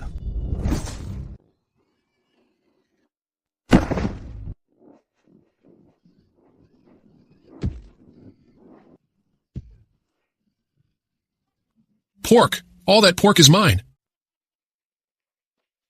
Simon, you're a beast. I have to rely on Army Breaker here. Otherwise, the Boar King's hide is way too thick. A normal weapon wouldn't have even scratched it. I've done the count. We got 1 boar king, 5 adults, and 8 piglets. That's at least 2,000 pounds of meat. We really hit the jackpot this time. Holy cow! How are we ever going to finish all this? Felix Spencer, go gather the villagers. Got it, Simon. So many wild boars. The volunteer group hunted them all. It's been a month. Simon Morris must have spent all his savings feeding them. I didn't expect them to catch so many more. Why did he call us all here? Is he going to share the meat with us? Can't they just make jerky if they have leftovers? I think he's just showing off. I've called you all here today.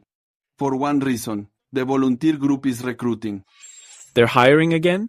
Do we get pork if we join? The volunteer group really dig in. I would kill for that. There are more and more refugees outside. Step forward if you want to protect your family. Commander Simon, how many are you taking? 100. Simon Morris, you've lost your mind. 100 people at once? Are you paying for the food? Yes, every expense will be covered by me. No matter how much you have, you must be running low after a month. Whether I have food, you'll find out once you join. We're relaxing the requirements this time. A new nest. An able-bodied young man can sign up. Every household gets a pound of pork today. Members of the volunteer group get 3 pounds. Everyone. Simon Morris is a man of his word. Let's see if we can really get a full meal. Tell my mother. I want some pork. Commander Simon, sign me up. I want that meat. I want to protect my home.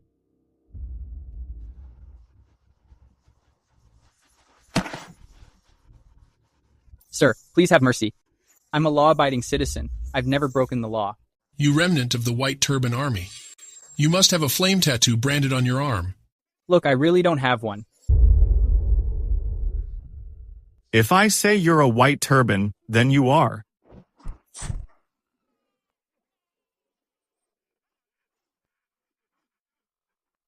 You're killing an innocent man to take the credit. So you're not totally stupid. Once we brand your arm, you'll be one of them. You monsters. You'll pay for this. No, duh, just kill him. Hurry up and kill him so we can get the reward. You 2 animals. Simon, you're doing great. Simon, no matter what you do, I, Felix, will follow you to the death. Simon Morris, you dare kill government officers? Killing civilians to claim credit. You scum. You deserve to die. So it was you 2. You're the ones who raided my house for grain the other day. That was you, too. The magistrate ordered us to do it, of course. The magistrate is an honest man. He's not that kind of person. Why would the magistrate give such an order? The higher-ups hinted at it, and we got the message. Did he really need to say it out loud? Only white turban commanders have the flame insignia. The arms we turned in, the bosses never even asked about them. Every county is doing the same thing. Kill refugees and label them rebels. It gets us credit and nips the trouble in the bud. Simon, these refugees are the root of all chaos these days. The Grand Dominion, everyone uses the excuse of wiping out the white turbans to kill refugees. Besides, these people will join the rebels eventually. So we're just being proactive. If I'd known, I really would have joined them. Join the White Turbans just to kill a beast like you. So according to you, you're just keeping the peace. Exactly. For the safety of the citizens. For every refugee we kill, There's one less rebel to worry about. Well said. Then please, just die. Thank you. You saved my life. We were a step late, letting you get hurt.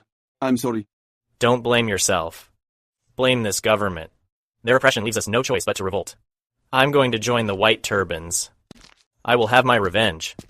My family, the Carters, fell victim to them back then too. I can't believe the magistrate is that kind of man. A man does what his position demands. Many things are out of one's control. Too bad they've chosen a path with no return. 30,000 white turbans are outside Sunnybrook. They'll lay siege in 5 days.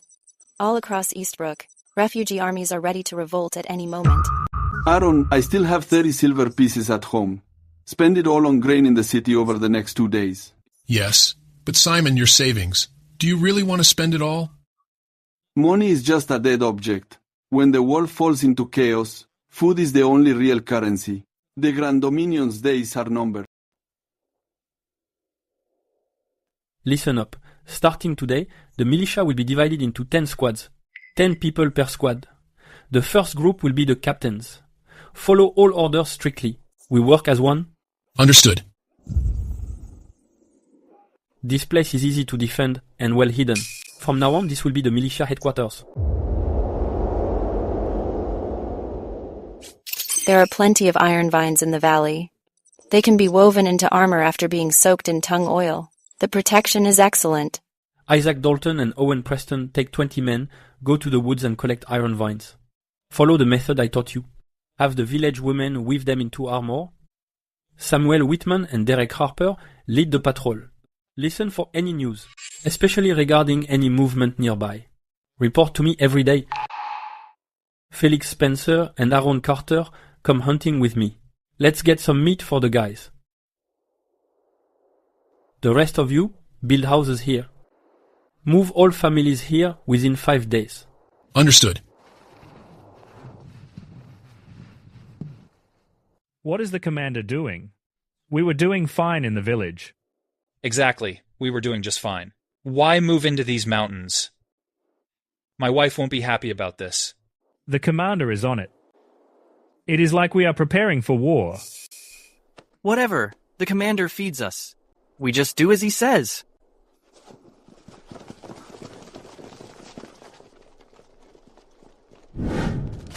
Simon, that wild boar meat last time was really delicious. What fair game is in Blackwind Ridge? I'm telling you, since last time we caught that big herd of boars, regular pheasants and rabbits just don't excite me anymore. Don't worry, today's fair game will definitely get you going. In Blackwind Ridge, a mature black bear is foraging. It is prepping for winter. It is highly aggressive. It can be lured with honey or a honeycomb. Listen up. Today, I'm taking you bear hunting. Wow, look at the size of these tracks. How big is this black bear? I bet it's way heavier than the massive boar king from last time. The tracks are fresh. The mud isn't dry yet.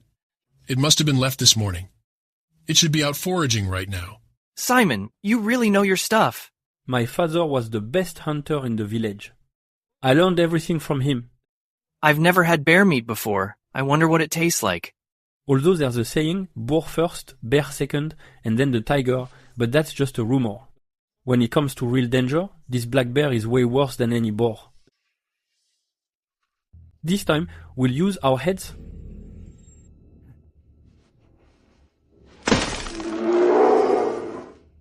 Man, this black bear has to be at least 500 kilos. If we take it head on, half of our 20 men probably won't survive.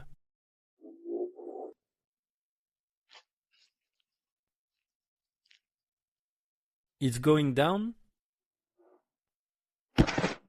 It's absolutely huge. This bear is practically a monster. Good thing Simon used the sedatives. Otherwise, even together, we might not have taken it down. Simon, while it's still out, we should finish it off. This thing has such thick hide. Normal blades won't even scratch it. Only that spear of yours can probably pierce its skin. We're not killing the bear today. Let's keep the monster alive for now. It might come in handy for something later on. Boys, tie this beast up tight. Bring it back to Gourpas. Simon, the militia is full of young men. They train every day, so they use a lot of rations. Our current stock, plus what we hunt, will only last about 3 months. I see. 3 months is plenty. Commander, the rattan armor is finished. It can stop blades and arrows. The protection is as good as steel, and it's waterproof and fire-resistant. It's way better than the bamboo armor. Good. Have the men suit up in the rattan armor. Commandé? The houses in the valley are all built. Most of the men's families have already moved in. But there are still over 10 households that refuse to move. All right, I understand. The unit is still new. It's hard to get everyone on the same page. That's just the way it is. I'll just have to earn their trust over time. Commander, something big has happened.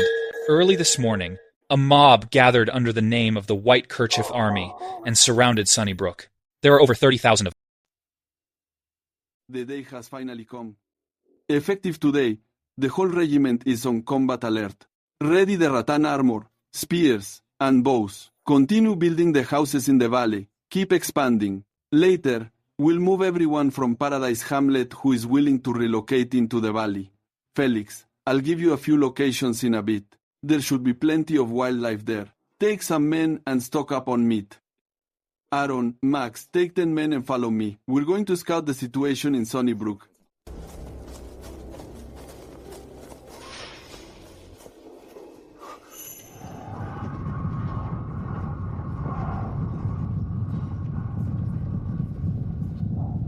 Good grief. There are so many people. The number is no less than 30,000. And refugees are still flocking to this place. Aaron, you were once with the white turbans in Westwater. Tell us about how it was. Yes, sir. There is a severe drought this year. People are starving everywhere. That's how the White Turban Army began. Every time they take a city, they open the granaries. They provide relief to the victims. They can easily gather hundreds of thousands. They wear white turbans. It was originally to mourn their starved relatives. But the different factions don't actually report to each other. Each district fights its own war. They might communicate with each other, but it's hard for them to collab like a regular army, so they're often easily crushed by the government troops. Those damn rich families. Their granaries are so full they're overflowing, yet they'd rather let the grain rot than help the starving. If they had opened the granaries earlier, it wouldn't have come to this. Eastbrook was doing better the last few years. People could just barely get by. Many refugees fled here, too. But this year, they've reached the end of their rope. Look at those white turbans. Those 20,000 on the outskirts are all weak and sick refugees. The real fighters are only those 4,000 or 5,000 in the middle. Even they have poor armor. And a mess of weapons. But they have the numbers. There are no troops in Sunnybrook. It probably won't be long before it falls. Let's go. Copy. I have the general picture. Halt! Who goes there? We're just passing through. Brothers of the White Turban Army. We're just villagers from nearby. Villagers with gear this good? I think you're spies for those government dogs. Hey, why aren't you being reasonable? My home is in the village nearby. We're just a local militia, not government soldiers. There's a war on. Who cares about being reasonable? Isn't a militia just meant to fight us anyway? Boys, there's only a few of them. Kill them and strip that armor. Doesn't the White Turban Army claim to only attack granaries and leave civilians alone? Where did you hear such stupid home training? Like I give a damn. We can't even get a meal. You think I care about civilians? I rob civilians on purpose. It's a crime that you have food and clothes. Boys, keep one alive to show us the way. We'll find their village. And take all their food and women. Simon, it seems like once these refugees group together, they turn into bandits. It's always been this way. Most rebel armies are made up of gathered disaster victims. Without strict discipline, they'll just become roaming marauders. Militia, engage.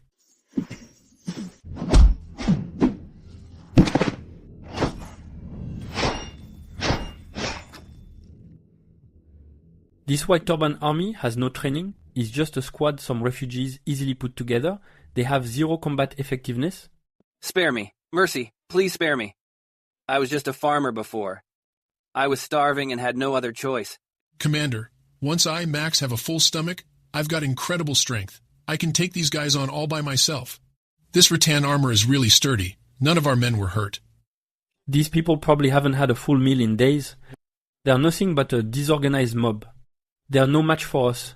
Tell me everything you know about the White Turban Army. I'm down to not kill you. Yes, yes. I'll talk. This unit of the White Turban Army started forming over a month ago. There are about 30,000 of us. More people are still trickling in. In a few days, it could reach 40,000. Who's leading this unit of the White Turban Army? The leader is a White Turban general who retreated from Westwater, but I don't know his name. I'm only in the outer army. I don't know how things are in the inner army. Inner army and outer army? Explain. Half the inner army consists of the leader's men, White Turbans who fled from Westwater. The other half were chosen from Eastbrook refugees, the stronger ones. There are about 4,000 of them. The remaining 20,000 or so are mostly the elderly and the weak. They're just there to boost the numbers. The younger men transport supplies, go out on patrol, hold up. For scouts like us on the periphery, we don't even have a decent weapon. I see. You can go. Thank you, sir. Thank you, sir. Aaron Carter, kill him. Yes, sir.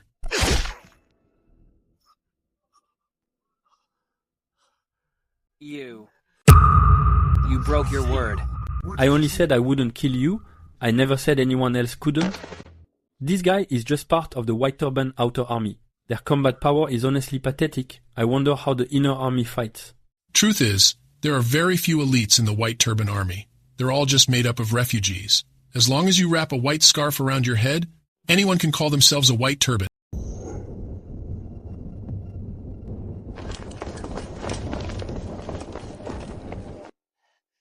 If you're smart, you'll hand over the mark you've got.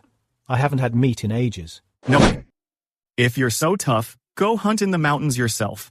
Why is your white tunic army stealing from us civilians? I can't even get enough to eat.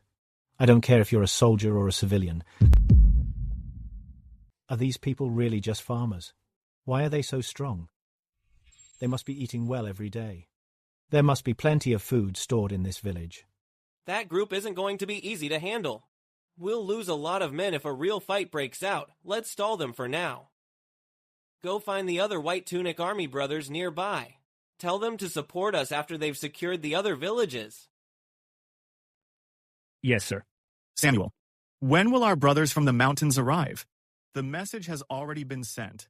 The round trip for our brothers in the mountains to come hours to reach the village entrance. They outnumber us. We need to stall for a bit. Simon and the others should be back soon. Listen, you two. We aren't actually bad guys. We're just a bunch of poor folks with nothing to eat. We haven't had meat in so long, we're just craving it. Tell you what, we won't take the meat. Just take us into the village, give us something to eat, and let us rest for a bit. If we let you into the village, the villagers will probably take the hit. Stealing the fair game was just a ruse. Your real goal is to take over the village, isn't it? That's a huge misunderstanding. The White Tunic Army only fights the government. We don't touch civilians. Look at these men, they're so hungry they can barely stand. How about this? Just cook us some porridge here at the village entrance. We'll just fill our bellies with that and leave. You do look quite pitiful. How about we roast this deer? We can all share the meat. But you must leave as soon as we're done. I can't believe we get to eat venison today. Don't worry, we'll definitely leave then.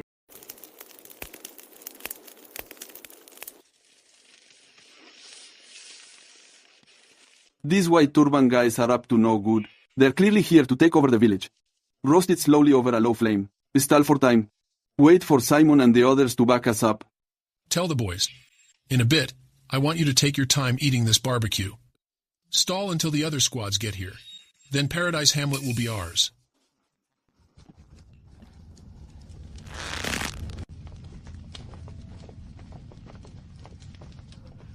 Simon's back. What's going on? These white turban bastards are trying to steal our meat. They want the village too. They've got a lot of nerve targeting me.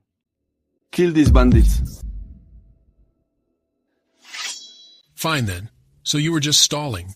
I fell for your little trick. Get them, boys. We outnumber them. Kill them all. The food and the women will be ours.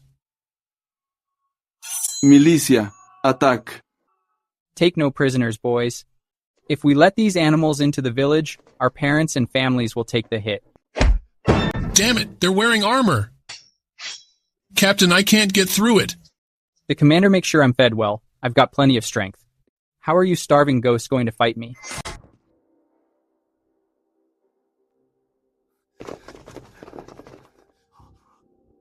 So this is the White Turban Army. I thought they were just some poor souls. I didn't expect them to turn around and try to raid our village. In times like this, life is cheap. These people yesterday, they might have been honest farmers. But today, they put on white turbans and become bandits. It's not their nature. It's the world that's turned them into monsters. Bury them where they fell. They were all just miserable souls. Give them some peace in death. Simon, thank God you got back in time. Otherwise, our village would have taken the hit. Felix, you still underestimate our militia. Even if I'm not here, your men can still defeat these white turban rebels. They're just a mindless rabble. Even against 5 times their number, the militia could wipe them out in one go. Commander, the surrounding villages have also been harassed by the white turban rebels. It seems someone is coordinating this, stirring up trouble over some grain, forcing villagers to become refugees. Are they trying to recruit them into the White Turban Army? Whoever gave that order is a total fool. Leave 50 men to guard Paradise Hamlet. The rest of you follow me to reinforce the other villages. Samuel Whitman, lead the way.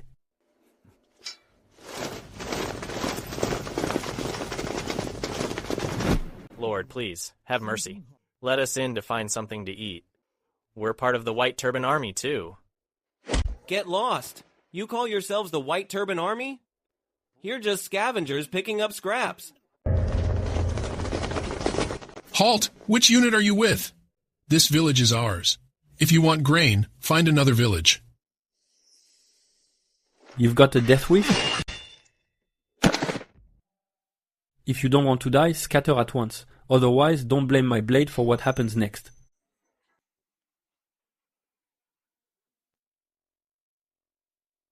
Men, follow me into the village to save them.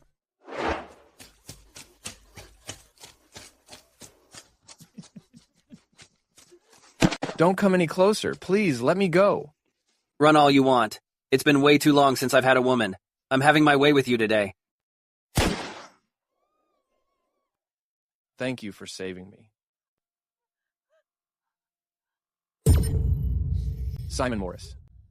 It's you? You how? Quickly, find a safe place to hide.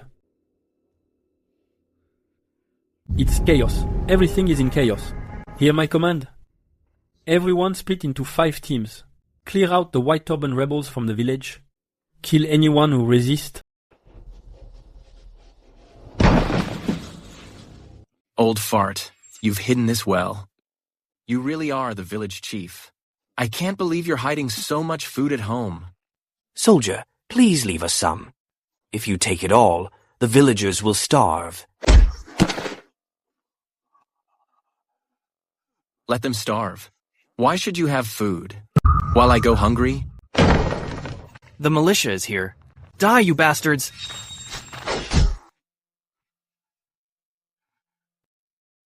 You're from Paradise Hamlet, right? You're Felix Spencer. Thank you for saving us, heroes. We're the Paradise Hamlet militia now. Where is your village militia? They're dead. All of them. Felix, please, I beg you to save Hilltop Village. These damn bandits. Do you know where the rest of these white turbans are? I do. I'll lead the way.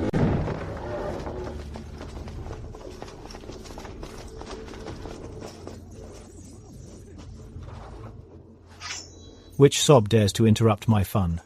Kill all these sobs.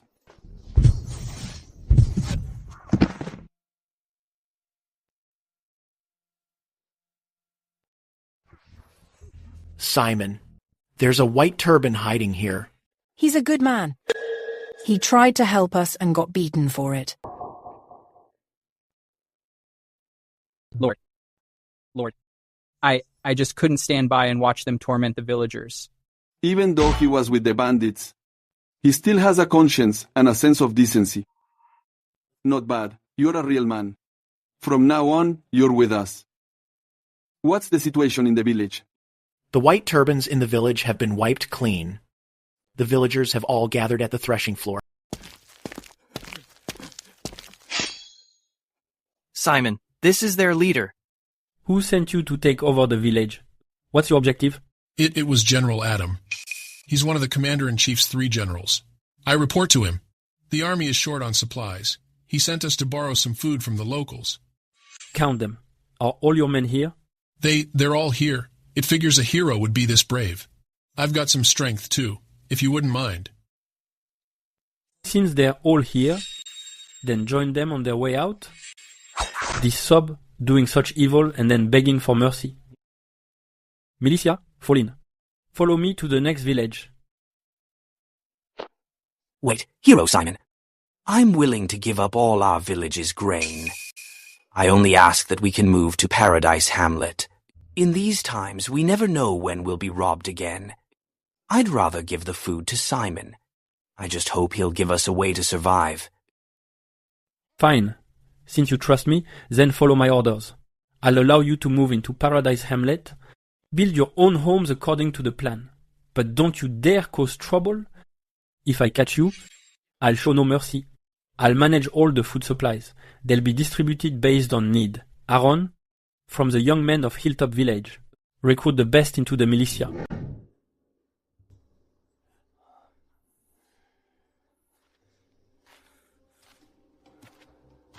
The men I sent to take the village. They were all killed by that militia. Not one came back. I told you before we shouldn't target the civilians. Our White Scarf army rose up just to survive, not to become bandits. The Commander-in-Chief is right. The county seat is almost ours. The food shortage is only temporary. There's no need to raid civilian villages. It'll ruin our reputation. Reputation? You're talking about reputation on an empty stomach. Commander, with your indecisive nature, how can you achieve greatness? Great men don't sweat the small stuff. What's sacrificing a few villages to save many more? General Adam, your men are useless. They couldn't even handle a few dozen farmers. It was Simon Morris from Paradise Hamlet. He ruined everything for me. Commander, give me a troop of soldiers. I'll go and level Paradise Hamlet. I'll slaughter them all. I'm called the commander. Yet none of these 3 truly respect me. Every unit does whatever it wants. This isn't an army. It's a total mess. Calm down, General Adam. Why make such a fuss over a mere village? Our priority is to take the county seat immediately. Seizing the grain is what matters. If you won't give me troops, I'll take my own men. I can't let this go. Gentlemen, the county office is short-staffed and can't hold out much longer. I wanted to bring my wife here to live in comfort, but then the White Scarf army surrounded us. How about we open the granary and distribute the food? If the White Scarf army gets the grain, maybe. No. How can we allow that fine grain to be fed to those beggars for nothing? Exactly, Charles Bennett. You must hold the city. My uncle is in the Ministry of Revenue. If we lose, your whole family's lives won't be enough to pay for it. These 2 dicks.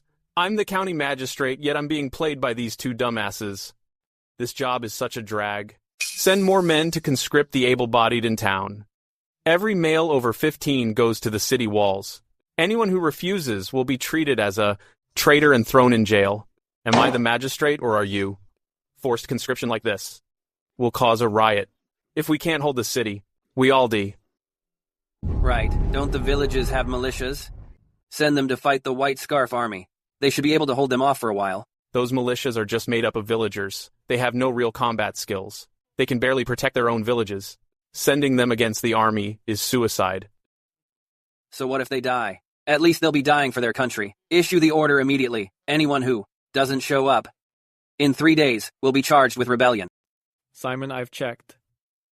The leader of the White Turban Army is actually my former subordinate, Ethan Reynolds. About the White Turbans seizing villages and grain? Does he know? Ethan Reynolds has a soft heart. He wouldn't have given that order. It must be his men acting on their own. I'm planning to sneak into the White Turban camp tonight to get the truth from him directly. Simon, everything's settled. All 8 surrounding villages have been rescued. They all want to move to Paradise Hamlet. We've collected all the grain from those villages. We've recruited over 900 young men this time. The militia now has 1,000 members. Good. These 1,000 men are all from decent backgrounds we can trust. They are our foundation. Start training them as soon as possible.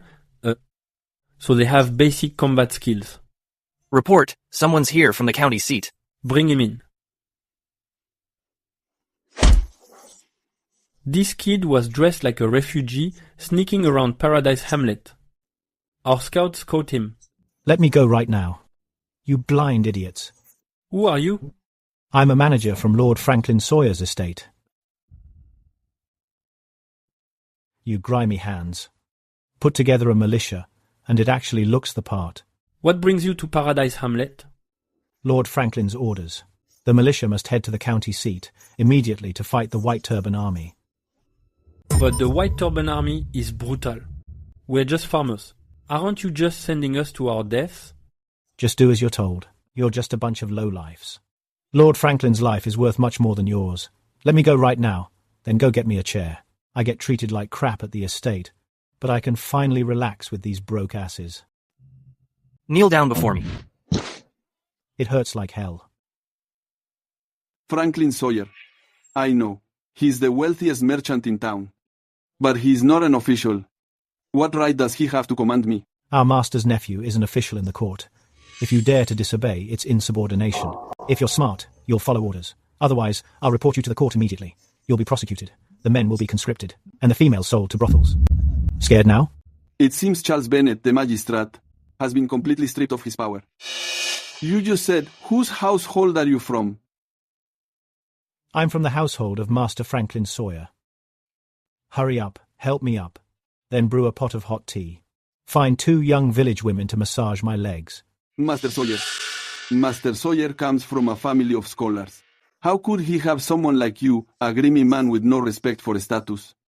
I think you're clearly a spy for the White Turban Army. You're forging orders to demoralize our troops. Someone, execute this rebel. No, you can't. I really am sorry.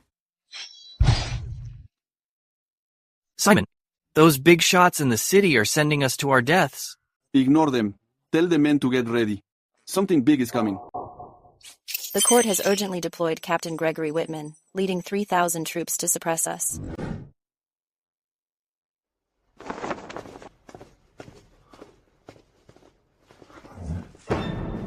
Brother, I didn't think you were still alive. I was lucky to be saved by my benefactor. But you've become the great commander of the White Turban Army. The brothers who scattered from Westwater still felt some loyalty. They just pushed me forward as a figurehead. Brother, why don't you be one of us? The position of great commander should have been yours. I've already pledged my loyalty to someone else. But your White Turban Army has no discipline. I entered the camp as if no one were there. With such lax security, how can you succeed? Brother, you know me. I don't know how to lead an army. Currently, the 3 generals under me only honor me as commander in name. But in reality, no one follows my orders. Do you know about the village raids and the massacres? It's that bastard Adam Reed. He's brutal and violent. I've been warning him. Don't do things that outrage heaven and earth. But he's stubborn. I'll tell you the truth. I'm with the Paradise Hamlet militia now. Those who came to raid the village, we killed those White Turban soldiers. What? Adam Reed just left camp this morning with 500 men. He swore to wipe out Paradise Hamlet. He really is a villain. It's only 500 men. Just a mindless mob. If they dare attack Paradise Hamlet, I, Aaron Carter, will have his head. In that case, I'll head out first. Get back quickly. Take my token. If you run into Adam Reed, it might prevent a fight. Ethan Reynolds, watch himself. If the White Turban Army isn't disciplined, they'll destroy themselves sooner or later.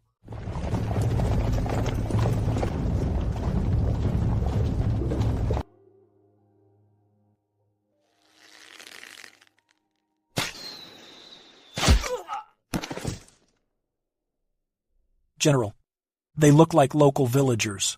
Just kill them. No need to be precise. They could be White Turban spies. On the battlefield, civilians and rebels are the same. All units, listen up. From now on, while marching, anyone acting suspicious, regardless of age or gender, kill them all. Report. Outside Sunnybrook, the White Turban Army has about 30,000 men, but most are just weak refugees. Only about 4,000 can actually fight, and they lack proper equipment. The general's got this in the bag. We have 500 cavalry, 500 support troops, and 2,000 infantry. This should be an easy victory. No need for a massive force. Your lowly general thinks that once our drums roll, that mindless mob will wet themselves in terror. The court, he gets it, is overreacting. Just a few thousand refugees. Don't deserve to have me, Gregory Whitman, personally lead 3,000 elites to crush them. But if we win this decisively, and I earn enough merit, I might be promoted to general. Captain Gregory has a grand reputation. You're the terror of the northern border. Crushing these petty rebels is like using a sledgehammer to crack a nut. Your promotion to general is only a matter of time. Report. A White Scarf rebel unit has been spotted 5 miles ahead. About 500 men. They're moving in the same direction as us. Good. Peachy. I haven't even gone looking for trouble with them yet. These reckless rebels actually came right to me. Perfect. I'll wipe them out first, and add to my military merit. Cavalry with me. Crush them.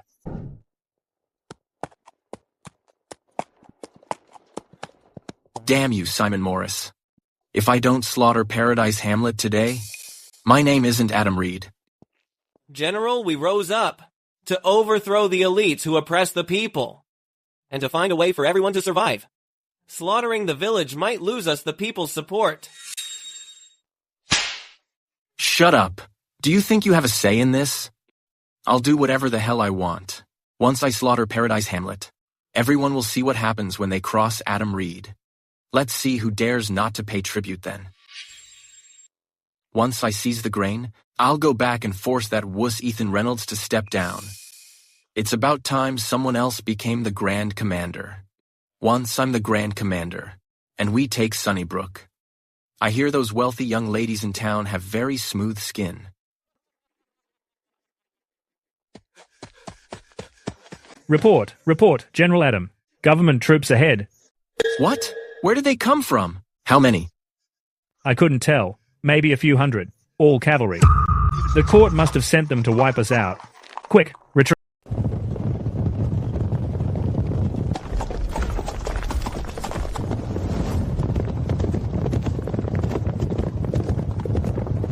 Kill them. Kill. Hold the line. Everyone, hold the line. Anyone who retreats will be executed. Damn it, how did the government troops get here so fast? Staying alive is all that matters. Let's escape while it's chaotic. A bunch of fuck-ups. How did they dare to rebel being this weak? If you can't find food, then just starve to death. Worthless trash.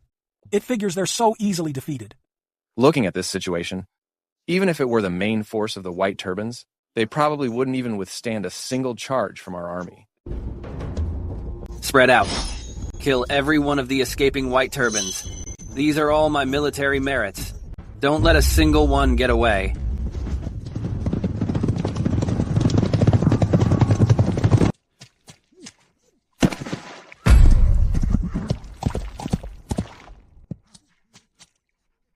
General, have mercy. Have mercy.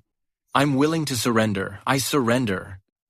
Looking at your outfit, you're a leader. Yes. I'm from the White Turbans, one of the 3 leaders, Adam Reed.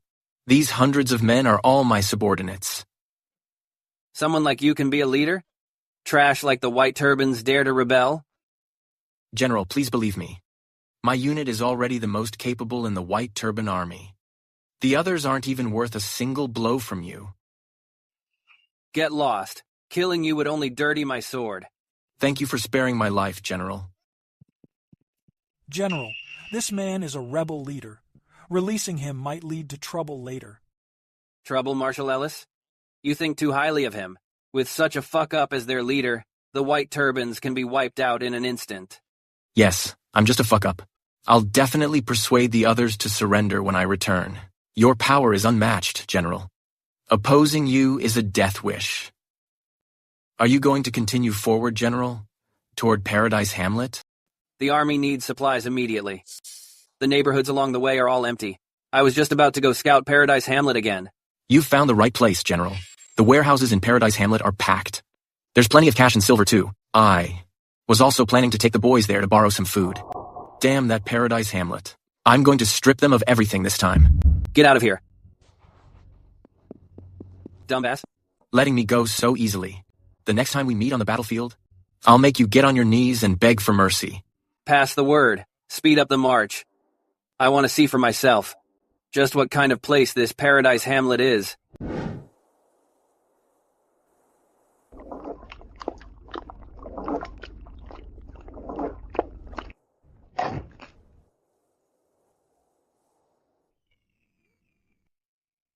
Simon, I climbed the cliff exactly where you told me to. I actually caught this little buddy. If we feed this golden eagle well, maybe we can train it to be a scout for our forces. Getting fed honey every day. You're one lucky bird. This black bear has such thick hide that knives can't even pierce it. 100 men could barely bag it. Are the men settled in? 800 local recruits are training in the valley day and night. 100 are staying behind at Paradise Hamlet to look after the residents. Another 100 are split into 10 teams, scouting 100 miles out. The food stored in the valley is enough to last us 6 months. I've looked into everything. Ethan Reynolds, the leader of the White Turban Army, can't control his own forces. The White Turban Army is basically a disorganized mess. Adam Reed led 500 men to attack the village. I saw a government cavalry unit with my own eyes. Completely wipe out his entire force. Government soldiers? The White Turban Army has been besieging the city for over a month. It's about time the government sent reinforcements. Is the liquor I asked you to collect ready? I've collected every drop from all the surrounding neighborhoods. There are over 300 jars in total. Good. When the government folks arrive, we'll need to give them a proper welcome. This place is quite good. It is backed by steep peaks. It is easy to defend and hard to attack. It is a perfect spot to set up camp. It is him, Gregory Whitman. Simon, this is the beast who slaughtered my entire family. He is a monster who murdered innocents to claim military credit. Since it is that monster, we cannot let him terrorize Paradise Hamlet this time. You must be the ones in charge of this village. Go and prepare a meal immediately. My 3,000 soldiers must eat by noon. Delay even a second, and you will be executed. Yes, sir. This humble peasant will handle it at once. Just as Aaron Carter said, he is a wicked man. To demand rations from the people during such a severe famine. Simon, these soldiers are more ruthless than bandits. Bandits come through us, but soldiers strip us bare. It has always been this way. What should we do then? Take the old moldy grain, mix it with bark and roots to feed them. Will that really work? Our people have been eating this for days. Why can't these soldiers eat it too? Gregory Whitman likely means trouble for Paradise Hamlet. Just say the word. Don't be hasty. My Paradise Hamlet is not some pushover for anyone to bully.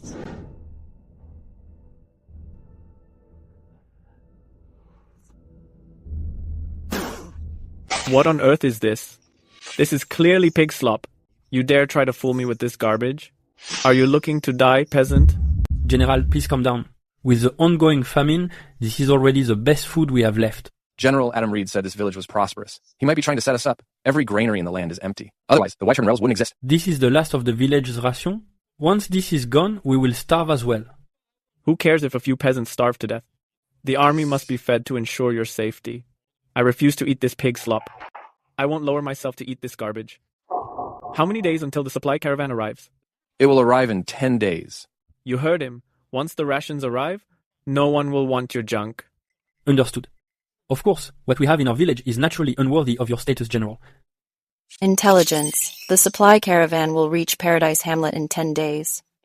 The rations are enough to feed 3,000 men for 6 months.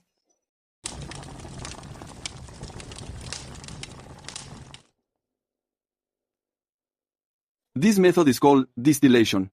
It can repeatedly purify the essence of the liquor. It removes any impurities to produce the purest and strongest spirit. Good stuff. Simon, you're a real genius. The liquor made this way has such a rich aroma. Just one whiff, and I already feel a bit tipsy. The strong spirits made via distillation, to these people of the Grand Dominion, are simply on another level. In the shaded gullies of Blackwind Ridge, grow plenty of drunk bean plants.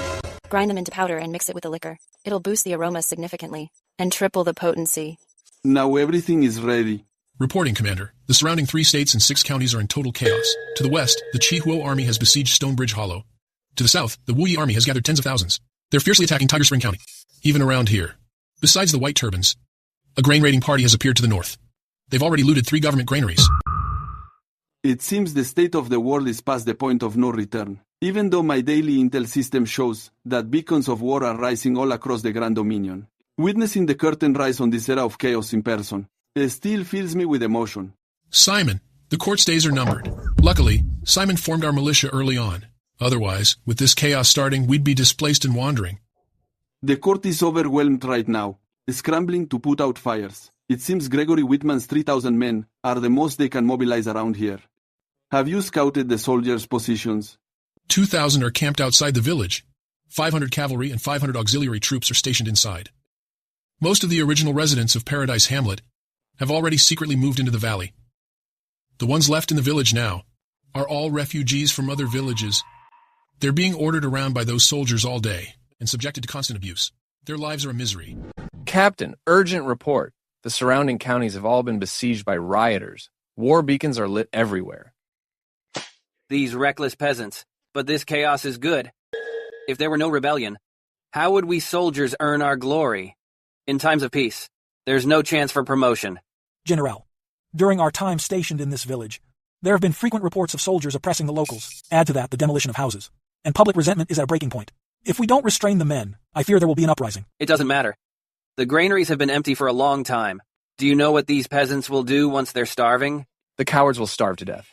The bold ones will become rebels. Exactly. This Simon Morris is actually quite capable. He gathered people from all the surrounding villages in Paradise Hamlet, saving me a lot of trouble. I can wipe them all out at once. Are you planning another massacre, Master? I can tell these people will rebel sooner or later. Might as well kill them now. If I report thousands of heads, my military merit this time will be enough to make me a general. If we can wipe out all these thousands of rebels, I might be promoted to High General. General, you are formidable. The White Turban Army's numbers are truly too high. Our army is surrounded. We're in danger of being swallowed up. Dean Ellis, you've been with me for a long time. You're still such a coward. Let me charge in and kill for a while.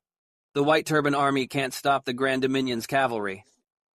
Cavalry, charge with me.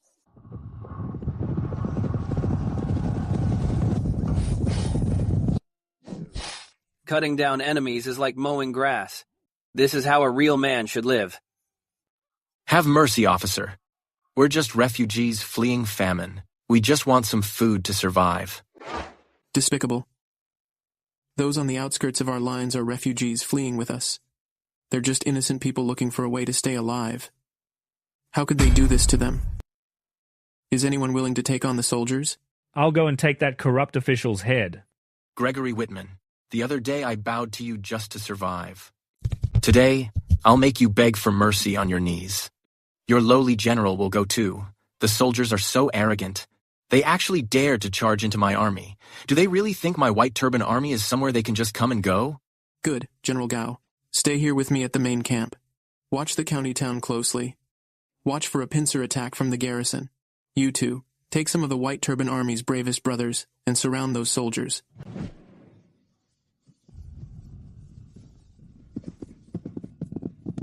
Retreat. Fall back. General, there are too many of the White Turban Army. Though our troops are brave, we're deep in the encirclement. We barely escaped after a hard fight. I underestimated those grimy hands. Once the supplies arrive, we'll regroup and fight again. The White Turban Army is a tough nut to crack. We might as well take Paradise Hamlet first and claim the credit for that victory. This village has good terrain. We'll set up the main camp here. Demolish every house in the village. Use the wood and stone to build our fortifications. Have it finished in 15 days. General, this is a civilian village. A civilian village? While we're crushing the rebels. Everything is a military priority. Anyone who interferes will be treated as a traitor and executed immediately. Have Simon Morris lead the villagers to tear down the houses. If he misses the deadline, execute him. Tear down the houses? These are our ancestral homes. They're just going to demolish them like that? The people of Hilltop Village trust me. They left everything to follow me to Paradise Hamlet.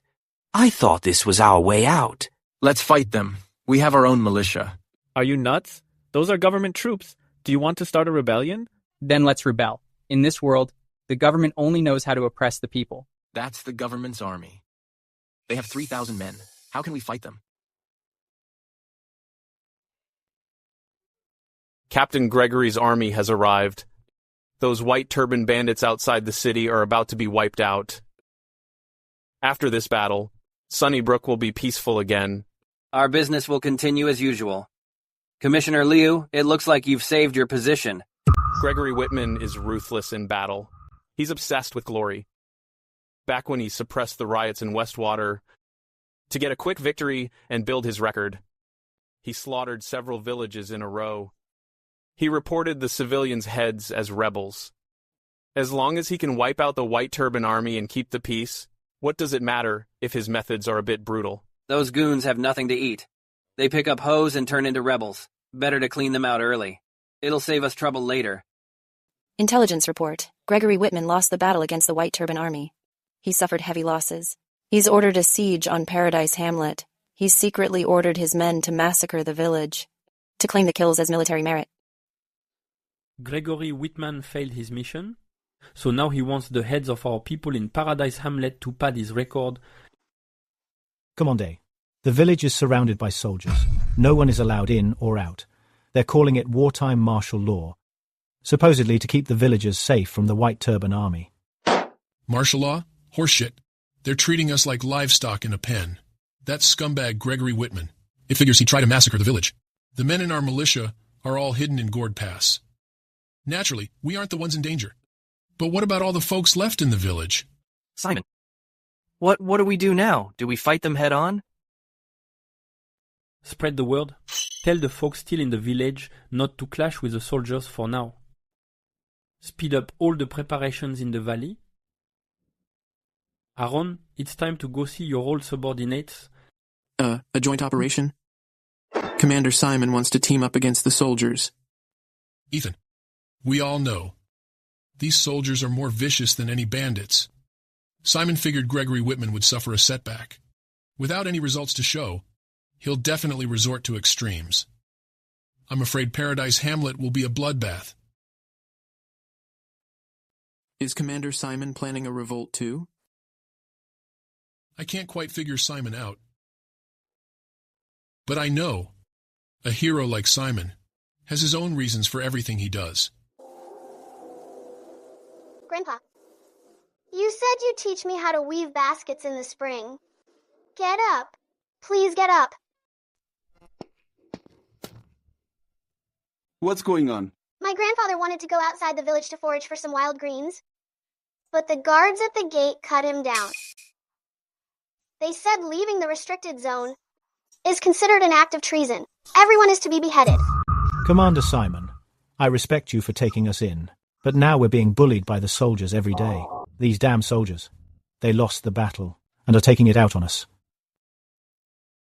They dare kill my people. I, Simon Morris, will remember this. Everyone go back. Don't clash with the soldiers for now. I'll make them pay in blood. The general has the village sealed tight. Surely he's not going to. It's just a massacre, isn't it? It's not like your hands are clean.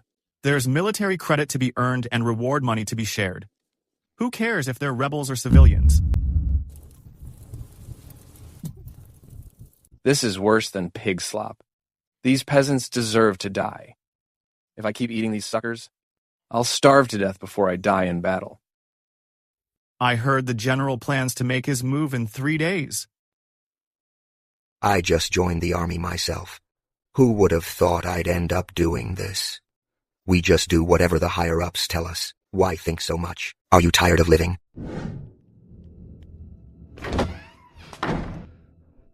Commander, it's Gregory Whitman's adjutant, Dean Ellis.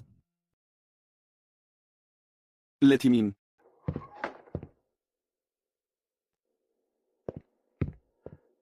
Commander Simon, I'm Dean Ellis, the Marshal. Marshal Ellis, a late-night visit. What brings you here? You all must leave at once. Captain Gregory has given the order to massacre the village in 3 days, the entire village. Simon, you were right. Let's fight them right now. You only have about 100 men. Captain Gregory has 3,000 troops, and 400 cavalry. Fighting them head-on is a death sentence. Marshal Ellis, why are you telling us this? Aren't you one of the government's men? I've also studied the classics. I know what a conscience is. Gregory Whitman kills innocents to claim credit. He's brutalizing the people. I can't just watch this happen. Thank you. I've heard what you said, Marshal Ellis. I'll make preparations immediately. Paradise Hamlet is completely surrounded. If you leave through the front, they'll shoot you down on the pretext of collaborating with the enemy. Your only choice is to head into the mountains.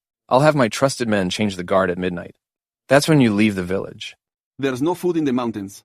How long can you hide? It's better than waiting to die. This is all I can do to help. Take care of yourselves.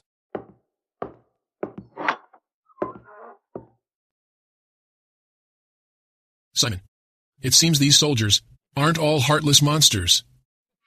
They still don't know we have 1,000 elite troops. Now, we can give them a real surprise. Captain Gregory, there's truly no food left in the village. What? No food? Captain, you have thousands of men under your command and so many horses. The village's meager supplies have all been used up. There's not a single grain of rice left now. All that's left are these wild greens.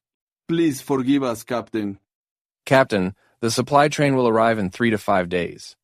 The soldiers' rations can still last a few days. It shouldn't cause any delay. Marshal Ellis, you've been talking a lot lately. No food in the army means missing tactical opportunities. Do you realize that's a capital offense? I could execute you right now. Please, calm down, Captain Gregory. Though there's no food, there's wine, and it's the good stuff. This strong liquor plus the drunken beans is just as good as the Immortal's brew. This wine smells so good. I even want to taste myself. Giving such fine wine to those bastards. It's almost a waste. General, it's been tested. There's no poison. You're still too cautious.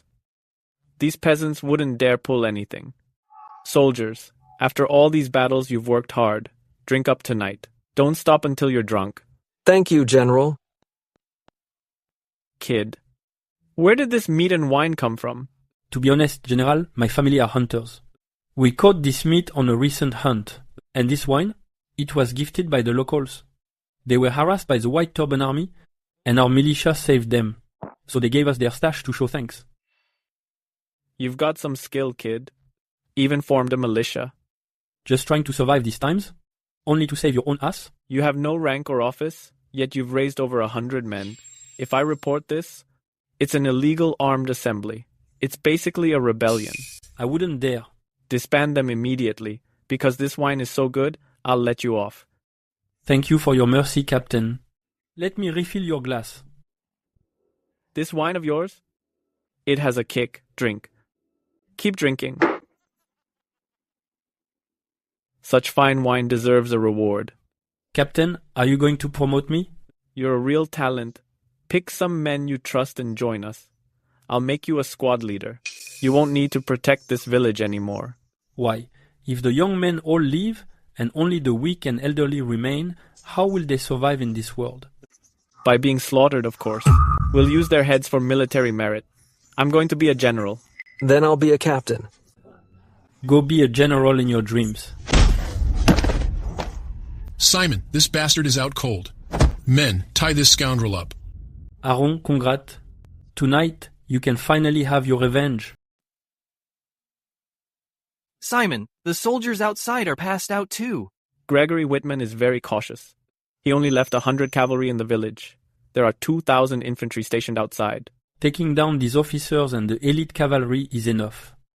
As for the rest, I'm on it. Brothers, these soldiers want our heads to trade for medals. What do you say we do? Kill them, kill them, kill them. I've had enough. They bully our people all day, stealing food and beating us. The old chief of Hilltop Village was hacked to death by them. Commander Simon was right. He knew these bastards were up to no good. This world isn't giving us a way to live. Then we'll fight for a way out. Felix Spencer. Take the men to deal with the drunk soldiers. Lock up all the horses. Samuel Whitman, go into the mountains. Tell our brothers that our first real fight is today.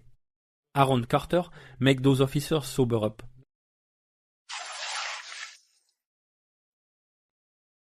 Where is this? Where? How dare you? I'm a government officer. What do you want? Gregory Whitman, you're done. He got us drunk on purpose. He's going to rebel. I heard you're planning to wipe out the village. So what if we are? You lowly peasant, you dare to resist? If that's the case, you'd better be prepared to die. Simon, this is a crime that'll get your whole family killed. It's not too late to stop now. You bastard. Do you still recognize me? Who are you? Do you remember the Carter Escort Agency? You murdered my whole family. You used their heads to claim military merit. I've killed plenty of people. How should I know who the hell you are? If you're smart, you'll let me go. Once my men barge in, they'll make sure you die a quick death. Your soldiers? I've already drunk them all under the table.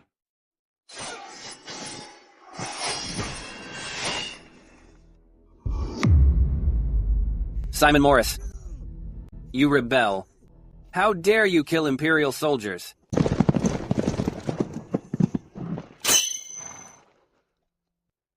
Something's wrong. Something's happened to the captain. These villagers have revolted. Go get help now. You dick, come save me. You think you've won just because I'm drunk? Your little militia of 100 men. Can they stop a cavalry charge? Let us go now, and I'll leave your body in one piece. Simon, run! Men, follow me. Rescue Captain Gregory. Kill all the rebels. Simon Morris, let's see how you stop my cavalry. Commander, I'm on it. Everything is ready. Open the cages.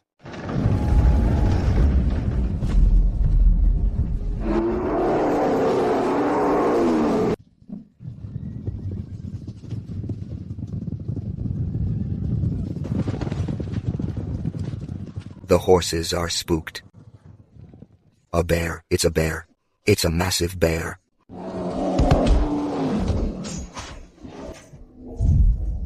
You dare kill my horse? Simon Morris, I'm going to kill you. Horses are just animals in the end. When they face a real monster, their legs just give out. You actually raised such a beast in secret. I should have wiped out the whole village from the start. Even without the horses, we are still the government's elite. Do you think 100 hicks like you and a beast can stand against us? How dare you bully my people? Kill them! Avenge the old chief of Hilltop Village. Slaughter these government dogs.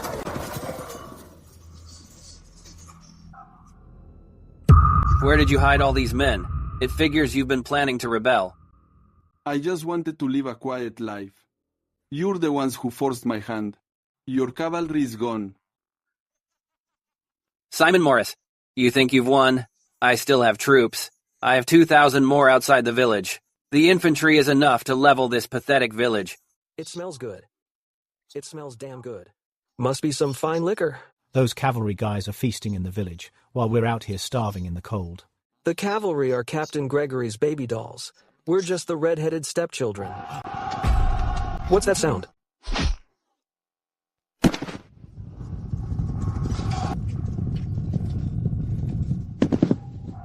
Enemy attack! It's the White Turban Army! Men, follow me and wipe out these government dogs. Commander, the White Turban Army has arrived as agreed. They are currently engaging the government troops outside. Impossible. Why would the White Turban Army conspire with you? I don't believe it. I don't believe it. Whether you believe it or not doesn't matter anymore. How's the battle going?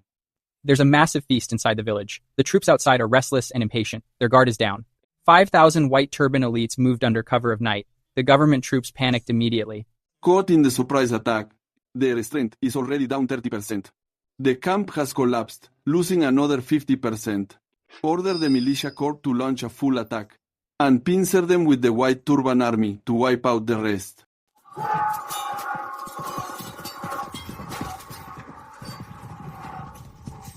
Men, follow me. Charge. There are people behind us, too. They're together. These villagers have rebelled too. Where did they get so many people? This strike is for the old chief of Hilltop Village. Gregory Whitman has been captured.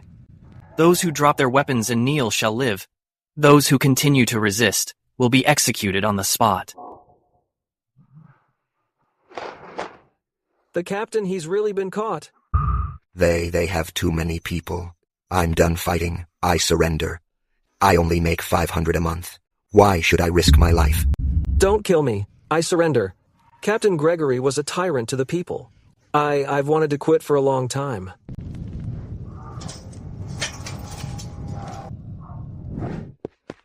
Commander, the soldiers outside have all surrendered. Good. Impossible. You're lying. My men would never surrender to a peasant like you. Move. Let's take this scoundrel to see for himself. This must be Commander Simon. It figures he has such an extraordinary presence. Thank you for the backup, Commander Ethan. Since there was an opportunity to wipe out the soldiers, of course I had to come. My brother, Aaron Carter, swore loyalty to you. So naturally, you are my lord as well, the lord of Ethan Reynolds. Look, my lord. Over 1,200 soldiers have surrendered. They've all been disarmed. Guards, bring Gregory Whitman forward. Stand up. Who gave you permission to kneel? You are soldiers of the court. Kneeling makes you traitors. I'll kill you all. You're at death's door, yet you still dare to be so arrogant. Will you surrender? Your lowly general surrenders. You fuck up. You couldn't even beat a bunch of farmers. Why don't you just die? Shut up. Why surrender? Gregory Whitman is tyrannical. He kills his soldiers on a whim. He massacres villages and loots them. Everyone is furious and resentful. We've been unwilling to die for him for a long time. It seems many people are dissatisfied with Gregory Whitman. Pass the word down. Anyone who has a grudge against Gregory Whitman, step forward and speak your piece. I'll go first. Last year in Wang Village, I saw him order the village massacre with my own eyes. He didn't even spare 3-year-olds. He embezzled the pay and lined his own pockets. We have to fight on empty stomachs. My elder brother just talked back once, and he was beaten to death. You. How dare you? Aaron Carter, this is the best way to get revenge. Let everyone know he deserves to die. Say less, Simon. Everyone who resents this villain, step forward. Reclaim justice with your own hands.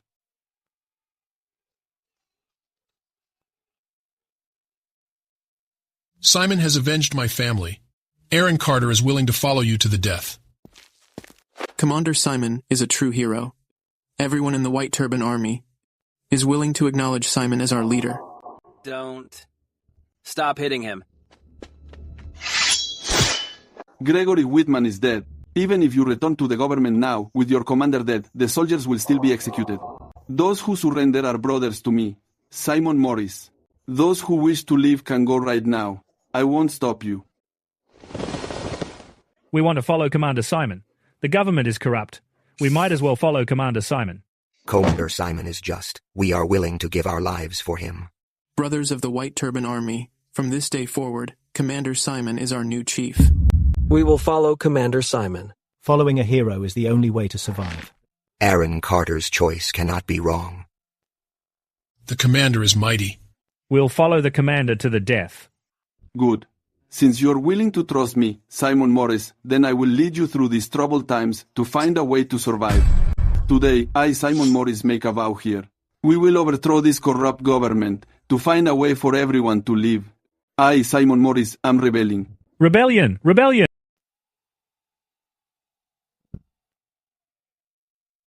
I disagree. Who the hell are you making all this noise here?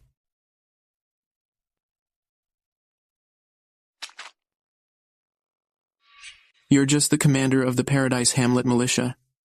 We wiped out the Imperial troops today. The main force was my White Kerchief army. Why should you be the Grand Commander?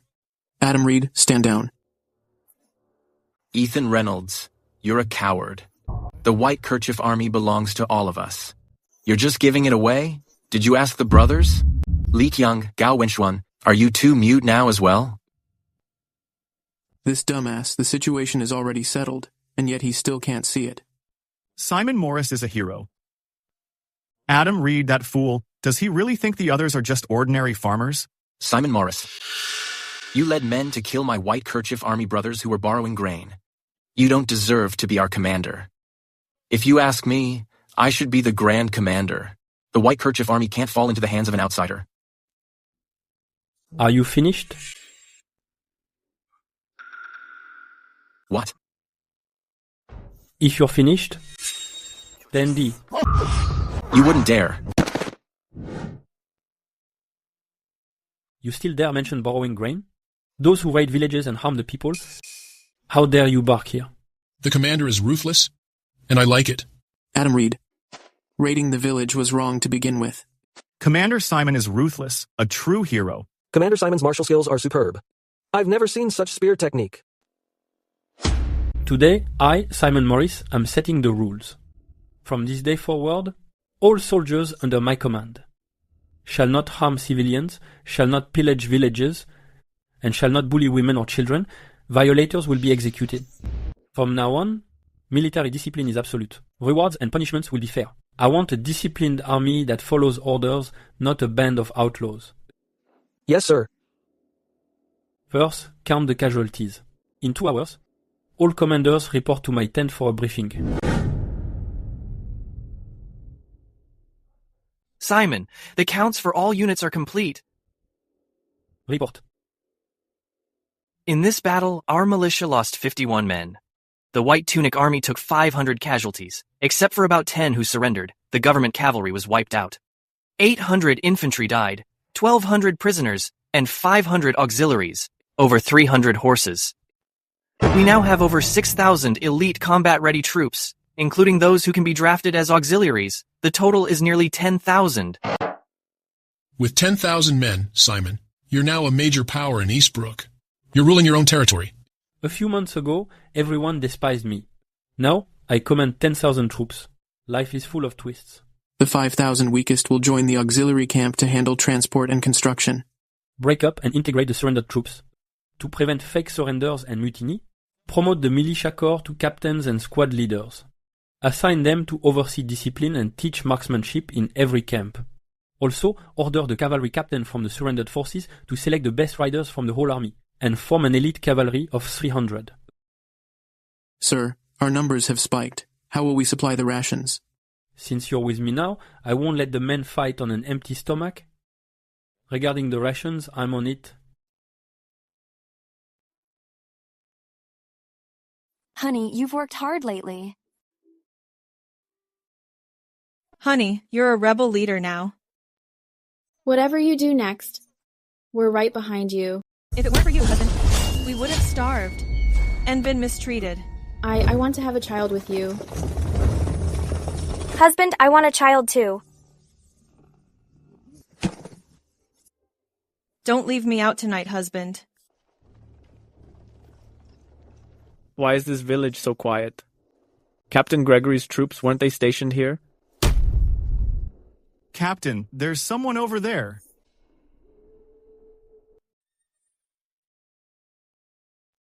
Are you from this village? Have you seen Captain Gregory Whitman's army? I have. Where are they? Take me to them at once. I killed them. You're an arrogant peasant. If you surrender now, I can spare your life. Arrogant peasant.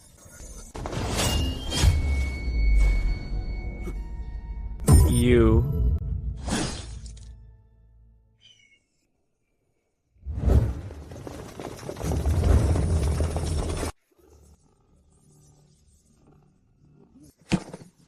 We surrender! We surrender!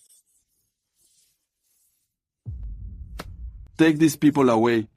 Count the grain carts.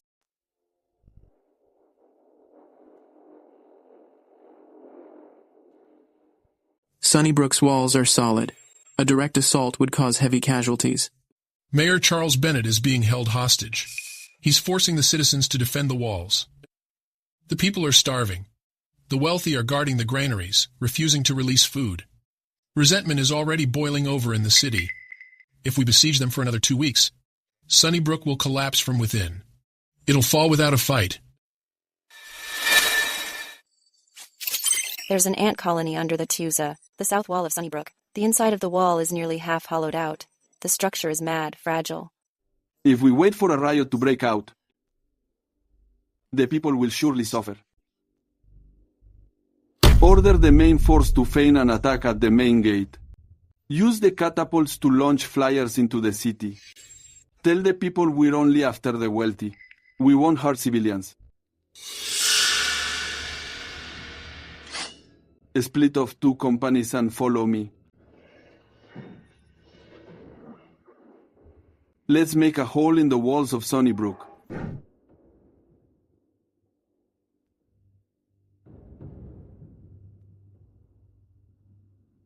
That fuck-up Gregory Whitman. What's the government even paying him for? To lose to a commoner like that? Simon Morris has nearly 10,000 troops now. He's no longer just some bandit. He's even dropping flyers in the city to stir up the people. Simon, a simple farmer from Paradise Hamlet, actually made it this far. So what if he has 10,000 men? Sunnybrook's walls are solid. We have plenty of supplies. As long as we hold our ground and wait for the government reinforcements, we can strike from both sides and wipe out Simon's army.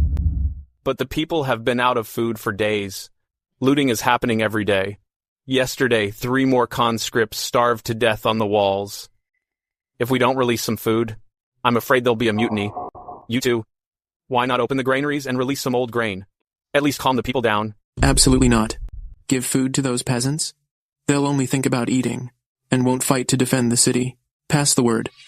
Anyone who undermines morale or shows signs of mutiny will be executed on the spot. I'll see how Simon Morris uses a bunch of grimy hands to take Sunnybrook.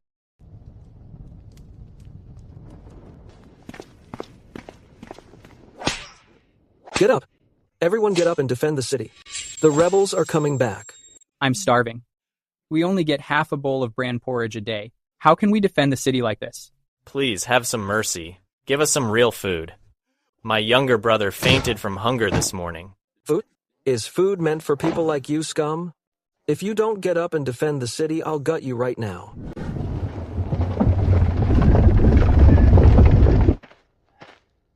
Commander Simon has orders. This is just a feint. Just put on a good show. Understood. Commander Simon knows what he's doing. Whatever he says, we do. Look, these white bandanas. Their attack doesn't seem very urgent. I heard they have a new commander.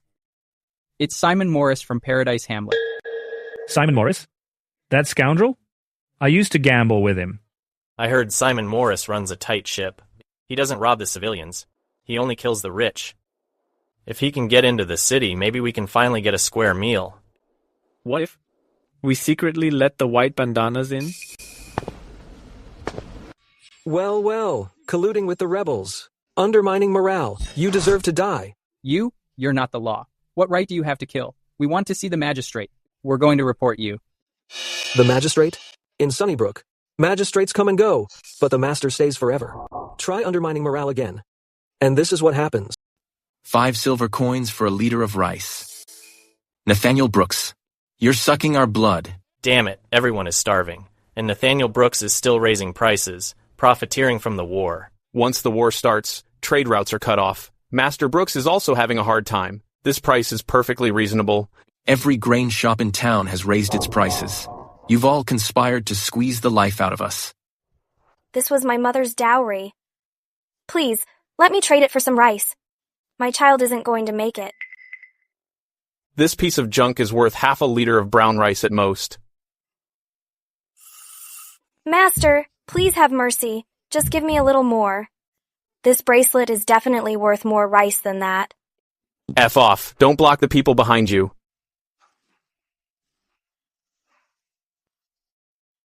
My rice! My rice! Brothers, the White Turban Army's flyer says, they'll open the granaries and distribute food as soon as they enter the city. They're much better than these rich people. These cold-hearted rich families would rather let the grain rot in the warehouse than give us a way to survive.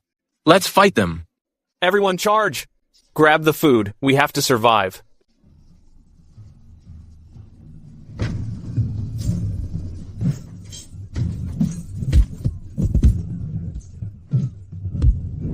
Who dares to steal from the Brooks family? Death wish. Drag that ringleader out. Execute him on the spot. Let this be a warning to the rest of you.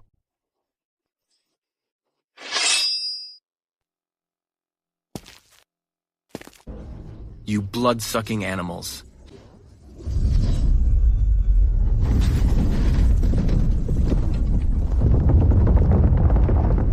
The wall. The city wall has collapsed. Simon, I didn't expect a weak spot at the base of the south wall. We brought down the wall so easily. The people in the city are suffering now. Follow me quickly to rescue them. Yeehaw! It's the white bandanas. The white bandanas are in the city. The white bandanas are here. Better days are coming. Guns in hand, follow me, kill the rich and raid the warehouses. Sir, the Ma family sells grain for $5 a pint. They aren't giving us a way to live. They're even killing people in the streets. Hoarding supplies for profit? They treat lives like trash. They deserve to die. Brothers, open the warehouses and distribute the food. Felix, take your men to control the city gates. Welcome the main force into the city. The rest of you, follow me to the district office. Simon, it's good to see you again. I was planning to open the gates for you today. I didn't expect you to break into Sunnybrook. So quickly. Simon, it figures you're meant for great things. Mayor Bennett, what's the meaning of this? Please, follow me. During the siege by the white bandanas, these people hiked up prices and oppressed the citizens. Hundreds in the city have already starved to death, although my husband is a government official and should have fought the white bandanas to defend Sunnybrook. I couldn't bear to see the people starve. I discussed it with my husband yesterday. Since we can't hold the city, we won't let the whole city die with these stupid cows. So we caught them off guard today, tied up these wealthy families, and prepared to surrender. Here are the maps and keys to the warehouses and vaults and all the military sites in the city. Sunnybrook is yours now, Simon. He's a bit pedantic, but he hasn't lost his conscience. More importantly, he has a good wife, with vision and guts far beyond most. Mayor Bennett, you've shown great integrity. If you're willing to stay, you can serve in my army. If you want to leave, I'll provide you with travel money. I wish to follow Commander Simon and find a way for the people to survive. About these people? Simon Morris, you're just a rebel. Once the government army arrives, you're a dead man. These stupid cows? Drag them to the city center for a public execution. My fellow citizens, I, Simon Morris, didn't enter this city to be king, only to give everyone a chance to survive. I make this oath here, today. My army will not harass civilians, nor will we steal your property. Anyone who breaks this rule will be executed. It really is Simon Morris. I saw him at the casino before. Look how successful he's become. Now that's a real hero. That's how a man should be. I want to follow Simon too. Men, bring the supplies. Commander, the wealthy families are hoarding food, enough to feed the whole city for years. We're opening the storehouses today. Distribute them by household. Everyone gets a share. It's true, Commander Simon is really giving out food. My child is saved. He's saved. He's our lifesaver. I'm enlisting. This is a crime. How can my food go to these peasants? Simon Morris, you'll pay for this. Once the government's army gets here, you'll be torn apart. You hoarded food and hurt the people, left me for dead. What use is there in keeping you alive? He deserved it. Sawyer drove my son to his death. Today, he finally got his karma. Aaron, start recruiting in the city immediately. For anyone willing to follow Simon Morris, to fight for the people's survival, their families get priority for food, and their pay will be doubled. Yes, sir. Great. I want to join Simon's army too. Commander Simon is a hero. I'll follow him.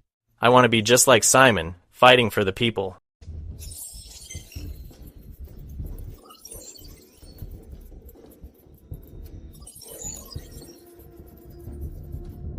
Felix, take a team to Franklin Sawyer and Nathaniel Brooks' homes and search every inch. These tycoons are bound to have secret rooms. Yes, sir. Aaron, follow me to the dungeon. We are going to recruit a great master. Lord Magistrate, you're finally here. I've learned my lesson. Please, let me out. I still want to be your advisor. Simon Morris, you got caught too? Serves you right. Lord Magistrate, put this fuck-up in with me, and I'll take real good care of him for you. Vince Harper, Advisor Vince. I almost forgot that you two scumbags were still locked up here. Charles Bennett, open the door.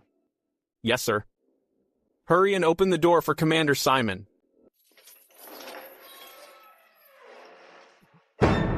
See, Commander Simon. Lord Magistrate. What's going on? Commander Simon is now the master of Sunnybrook, with over 10,000 elite troops under him. No, that's impossible. He's just a lowlife. How could he become the master of Sunnybrook? Bring me a knife.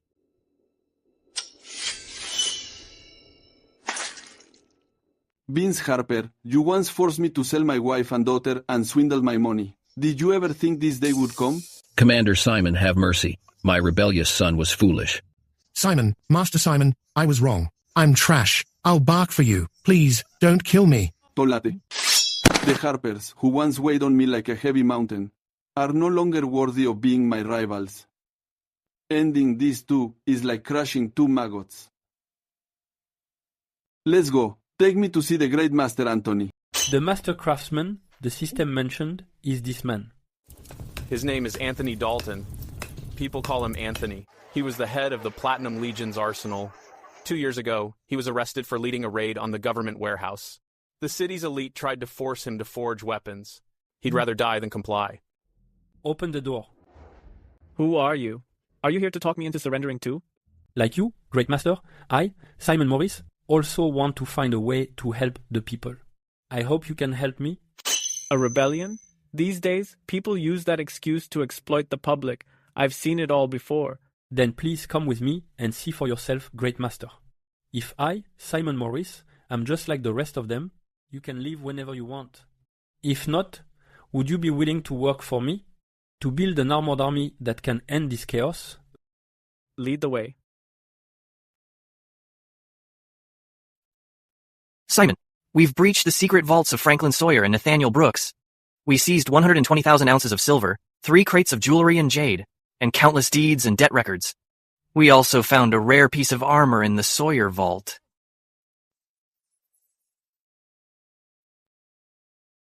The Gilded Dragon Armor. It's woven from Western cold iron and gold silk. It only weighs 20 pounds, but it can stop the strongest arrows. It's fine armor. Deep inside the Brooks vault, we found this black stone. It's extremely heavy. No one can identify it. This is meteoric iron. It's an incredibly rare forging material. Impressive, Commander Simon. Great catch. This stone contains star pith iron essence. Ordinary fire can't melt it. It can forge a legendary weapon. This spear is called the Army Breaker.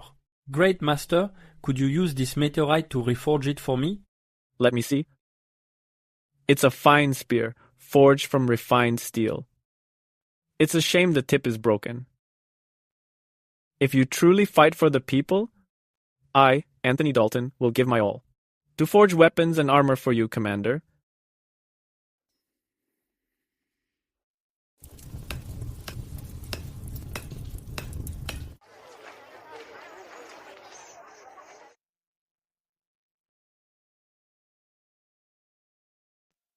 Sir, follow me. Sir, the 30,000 new recruits have been reorganized. They're training exactly the way you taught them. The men are using your methods to build their strength every day. In just 10 days, Their power has increased significantly. This is the Shen family's exclusive secret technique. It's a highly efficient way to build the body. Taking efficient fitness methods from modern scientific research back to the past is literally on another level. You're a genius, sir. With this training, our army will be invincible. Simon, why are we distilling so much liquor? This isn't for drinking. This is medical alcohol for disinfection.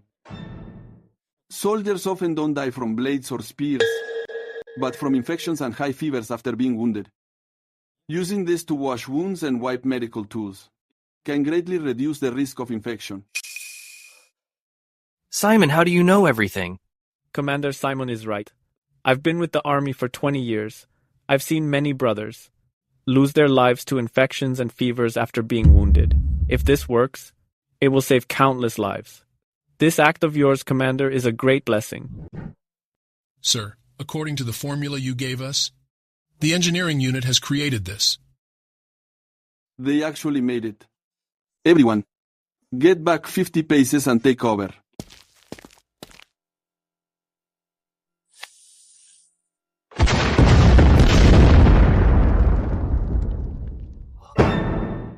The thunder. A miracle. This is a miracle. If we use this to besiege cities and break formations, no army could stand against it. I've never seen such power to shatter mountains and stone. Commander Simon is truly a god among men. This isn't thunder, nor is it a miracle. This is called gunpowder. From today, a gunpowder department is established under the engineering unit. You must follow the protocols strictly. Be extremely cautious. With this in our hands, it's time for us to write the rules of this chaotic world.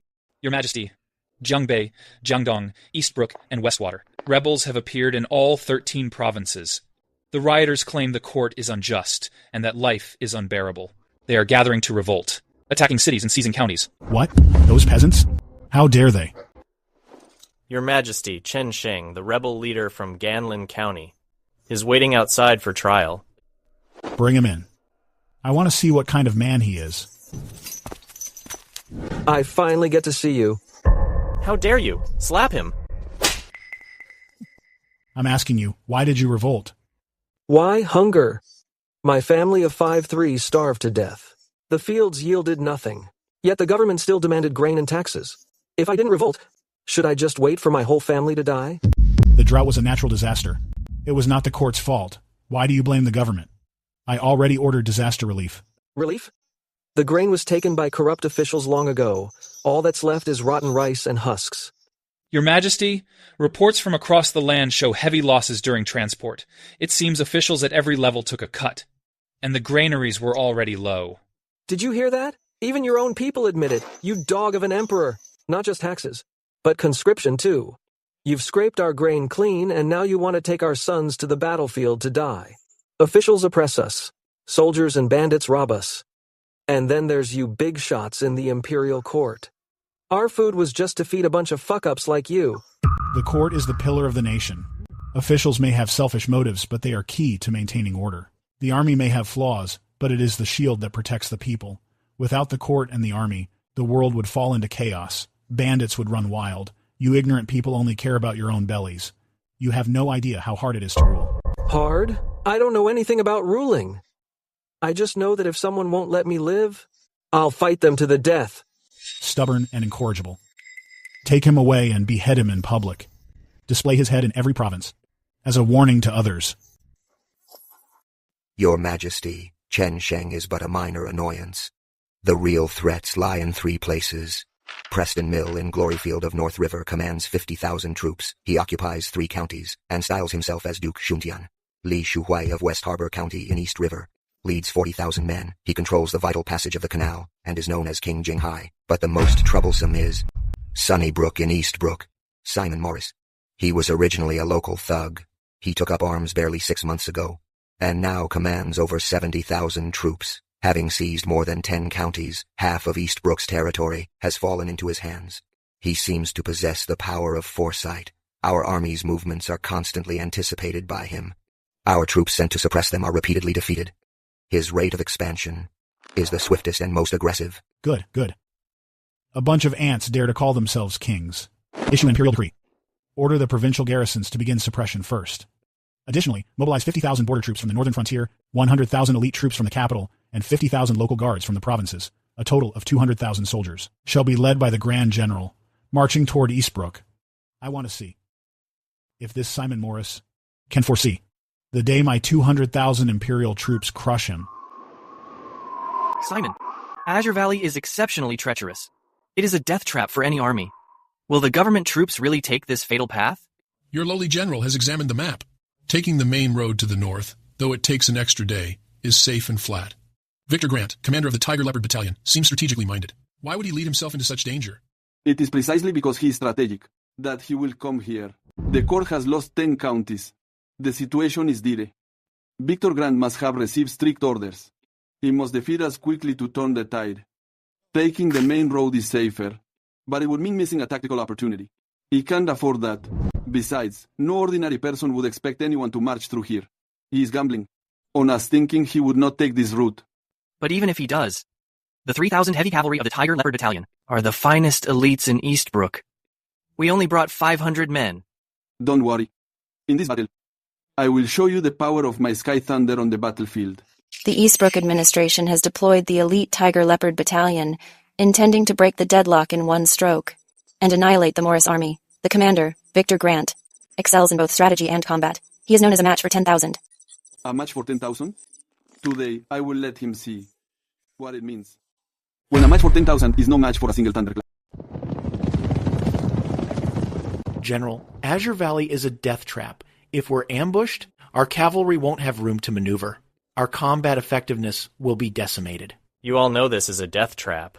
Do you think that rebel Simon Morris doesn't know it too? The art of war says, make the feigned seem real, and the real seem feigned.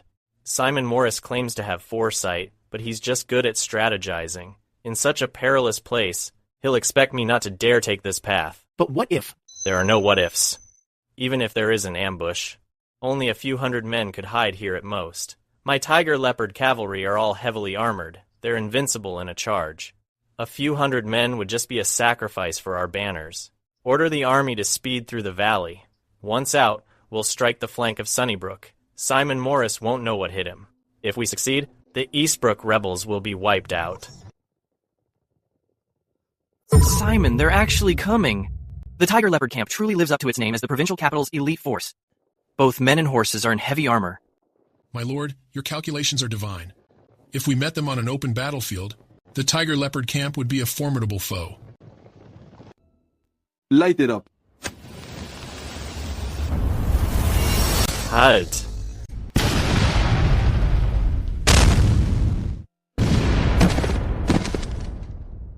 It's an ambush. Keep it together. Charge through.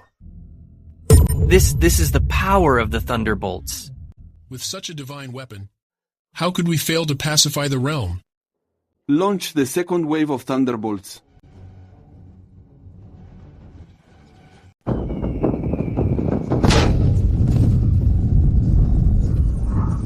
My men. My Tiger Leopard Battalion. Simon Morris, you despicable rat. Do you dare come down and fight Victor Grant fair and square? Dumbass. Go to hell. Commander, the 3,000 elites of the Tiger Leopard Battalion were wiped out here. General Victor Grant's remains were never found. We only found his broken halberd. With a divine weapon like the Thunderbolts, who could possibly stand against us? Don't celebrate too soon. This victory was 70% terrain and 30% the power of our firearms. Azure Valley has a unique layout, leaving their cavalry with no room to maneuver. It allowed our gunpowder's power to be maximized. If we were on an open plain, and the enemy was prepared, spreading out their formation, the effectiveness of our firearms would be significantly reduced. After this battle, the secret of our firearms will be hard to keep. The government will do everything they can to counter them. Future enemies won't walk into a death trap like this so easily again. The real storm is just beginning. Order the whole army. We're heading back to Sunnybrook. Next, what we'll be facing is the full unbridled wrath of the Grand Dominion.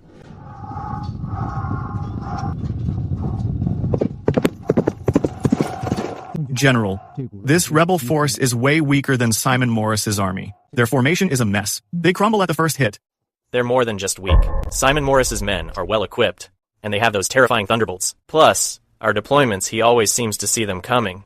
We simply can't compete. The government wants us, before the main army gathers, to clear out these small fry first. We might not be able to beat Simon Morris, but we can certainly crush this trash. Cavalry, flank them from both sides. Finish this battle within 1 hour. Hold the line. Hold the damn line. Boss, we're gonna fold. The government troops are well organized. Our guys are just rushing in like a mob. I just wanted to make sure everyone had enough to eat. Won't the government even give us a way to survive? Boss, I heard that with Simon Morris in Eastbrook, the soldiers are well fed and well clothed. Let's go join him. Order all units to break out to the north. We're heading to Sunnybrook to join Commander Simon.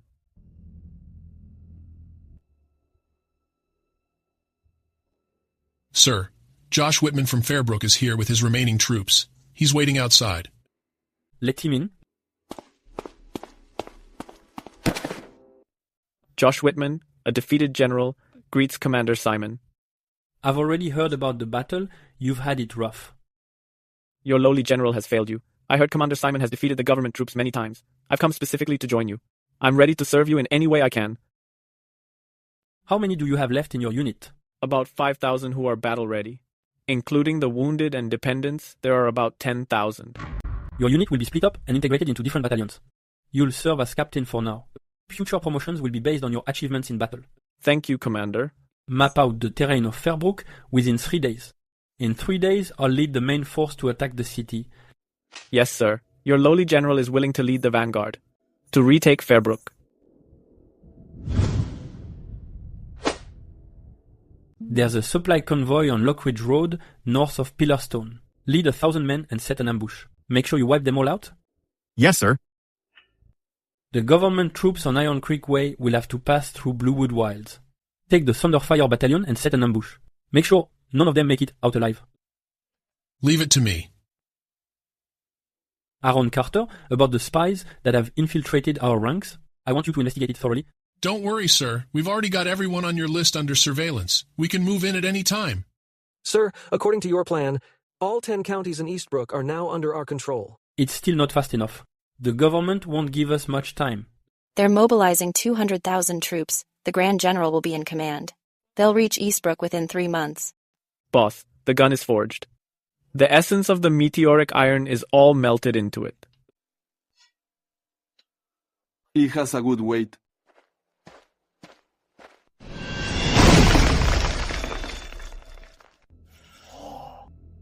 Good guns. This gun pierces armor like paper.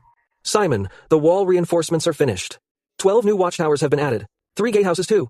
Nearly 10,000 grenades have been stored. Scouts report. The government's 200,000 strong army has left the capital. The vanguard is less than 500 miles from the Eastbrook border. What's coming will eventually arrive.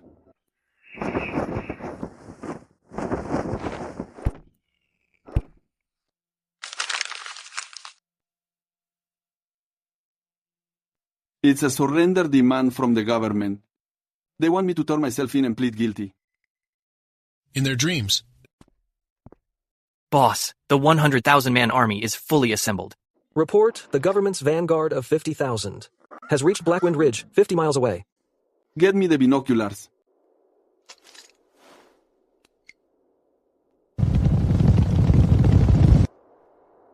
Everyone, the time for the final battle is here. Starting today. I, Simon Morris, don't seek to be emperor. I don't seek to own. I only want to find a way to survive in this dog-eat-dog world, to secure a chance for the people. Therefore, I call myself the People's King. The People's King, the People's King, the People's King.